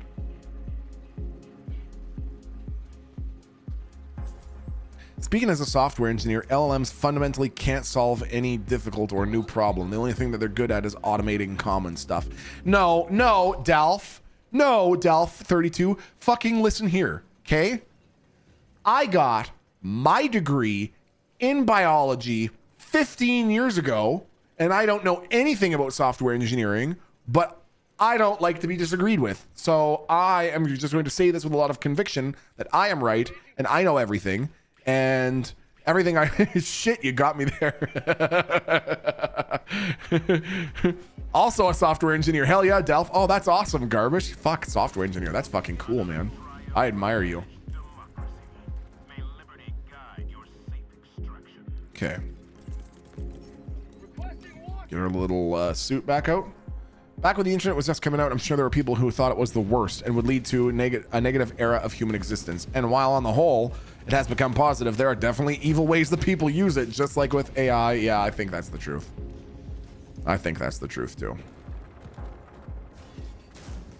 Another big hurdle with AI usage for companies is so far AI generated stuff isn't copyrightable, creating legal issues. Yeah, that is true.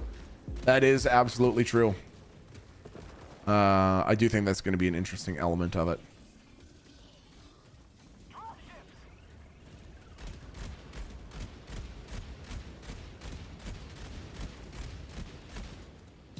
Bye.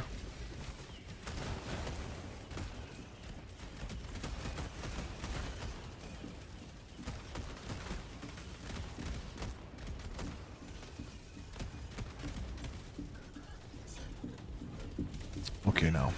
As a lonely person, I'm excited for AI companion models with persistent memory.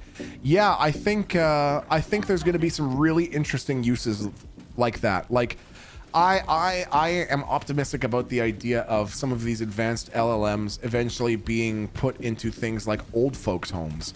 Like, I think there's a lot of promise in designing LLMs that can at least be a companion or an access point for old people, particularly old people who are experiencing memory issues, because an LLM never gets frustrated, never gets annoyed, is never irritated for being asked the same question 100 times in 10 minutes, never, like, you know what I mean, never gets worried, shit like that. I think that's promising.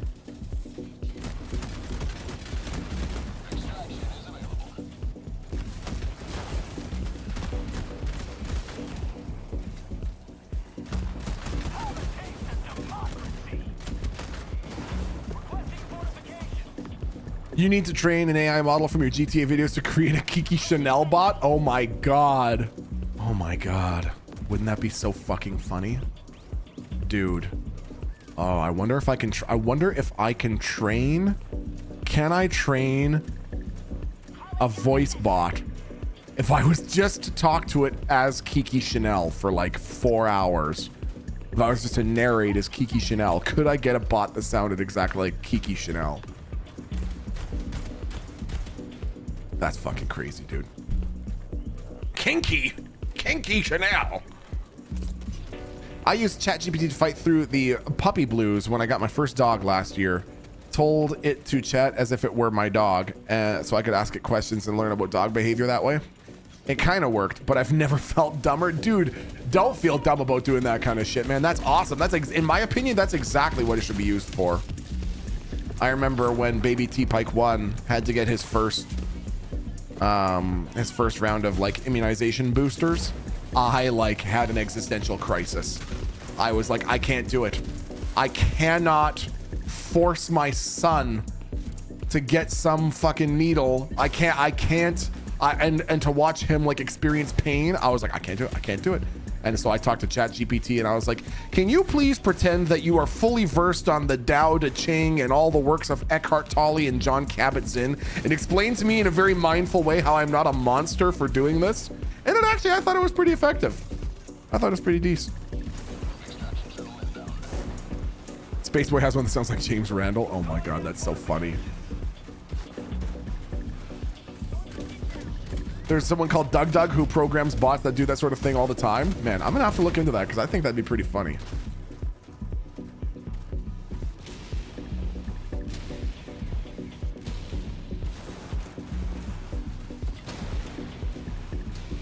Excuse me. Coming through with my Mac.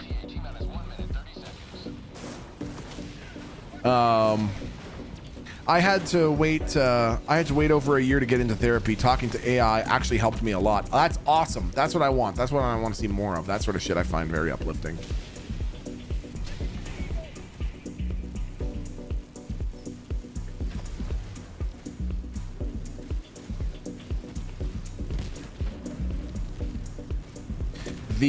Man, I haven't given a UFO update for a while, chat, because let me tell you, the UFO scene right now is in fucking shambles. Fucking shambles. After this guy went on News Nation and talked about that egg-shaped craft. No one knows what the fuck to make sense of anything at all anymore, man. Brain freeze? No, I've got this fucking headache that is just like a power drill 1 inch behind my fucking temple. He is making some bold claims. He's making claims that he was part of a psionics development team that used conscious contact to bring these craft down to the ground, and then they would interact with them after they'd been brought down. That's fucking wild. I have been studying consciousness now for a few years, and I actually plan on making some YouTube videos about that starting pretty soon, like in 2025. So there is some really, really interesting shit that is going on with consciousness and the use of consciousness and all the rest. But my point is that, like, talk about swinging for the fucking fences. This guy is flat out saying, This is Pelican 1, preparing for touchdown. he's flat out saying, ooh. He's flat out fucking saying that his team, woo. Reinforcing. Whoops. Crushed a teammate. He's flat out saying that he's using consciousness to bring down aircraft. So, I mean, if that's fucking proven true, what the fuck? The paradigm shift that we would all be in for, chat? Just come back. Just come back here. We'll work through it all together. I'll tell you everything you need to know in the event that you find yourself in a complete paradigm shift, upending society on itself. Speaking of aliens, how would he prove it? I mean, it would be pretty easy to prove. Use your conscious contact skills to bring down an aircraft, film the entire thing, including the full examination of the aircraft after you've done it, but I feel like we're not going to get that. Milty, can you call the aliens down to remove me from this chaos here? I get it, dude. Speaking of aliens, I made my wife watch War of the Worlds with Tom Cruise. I will say, rewatching it now. Jeez. Oh, dude, isn't it so good? I love that movie, genuinely. Trill, thanks for the 666 bits. Hey, Milton, soon I'm investing in a tap water pumping company. Wish me well. Trill, I'm gonna suplex you from the top rope. Do you understand what that is? You're gonna get suplexed from the top rope, okay?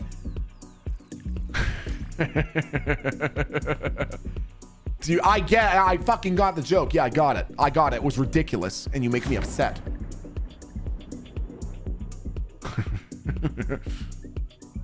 Macho man.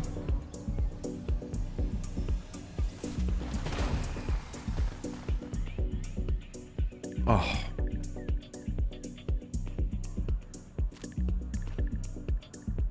Nice.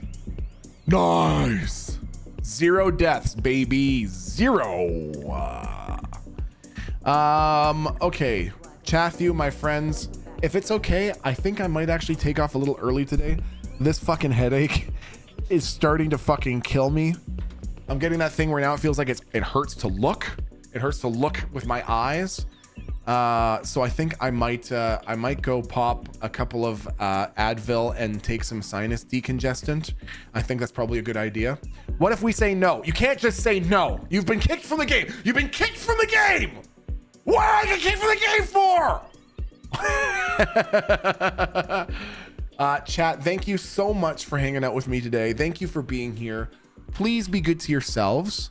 Please be good to each other. I'll definitely see you on Wednesday. And tomorrow, Tuesday, I plan to spend the day working on Tangia, Bean Boozles, and Overlay. So hopefully some really fun, new, interactive things coming out very soon, which I'm very excited about. I think it'll just be some fun ways for us to have some poops and chukels together. Thank you very, very much for being here today. Please take care of yourselves. Please be good to each other. Please be good to yourselves. I will see you for the next stream very soon. Thank you for hanging out with me today, even though I was a little bit sicky. Yeah, don't worry. Tangia is probably just going to be for our variety days, not for the RP days. Take very good care. I love you, chat. I'll see you very soon. Have a great week. These are weird times that we're going through, but the best thing we can do, chat, is to continue to keep our hearts and our minds open and to continue to express our good vibes towards each other. And together we're going to get through it all. Okay. Thank you for being here. Take very good care. I'm going to see you very soon for the next stream chat. Bye chat. Bye, bye. Bye chat. Bye.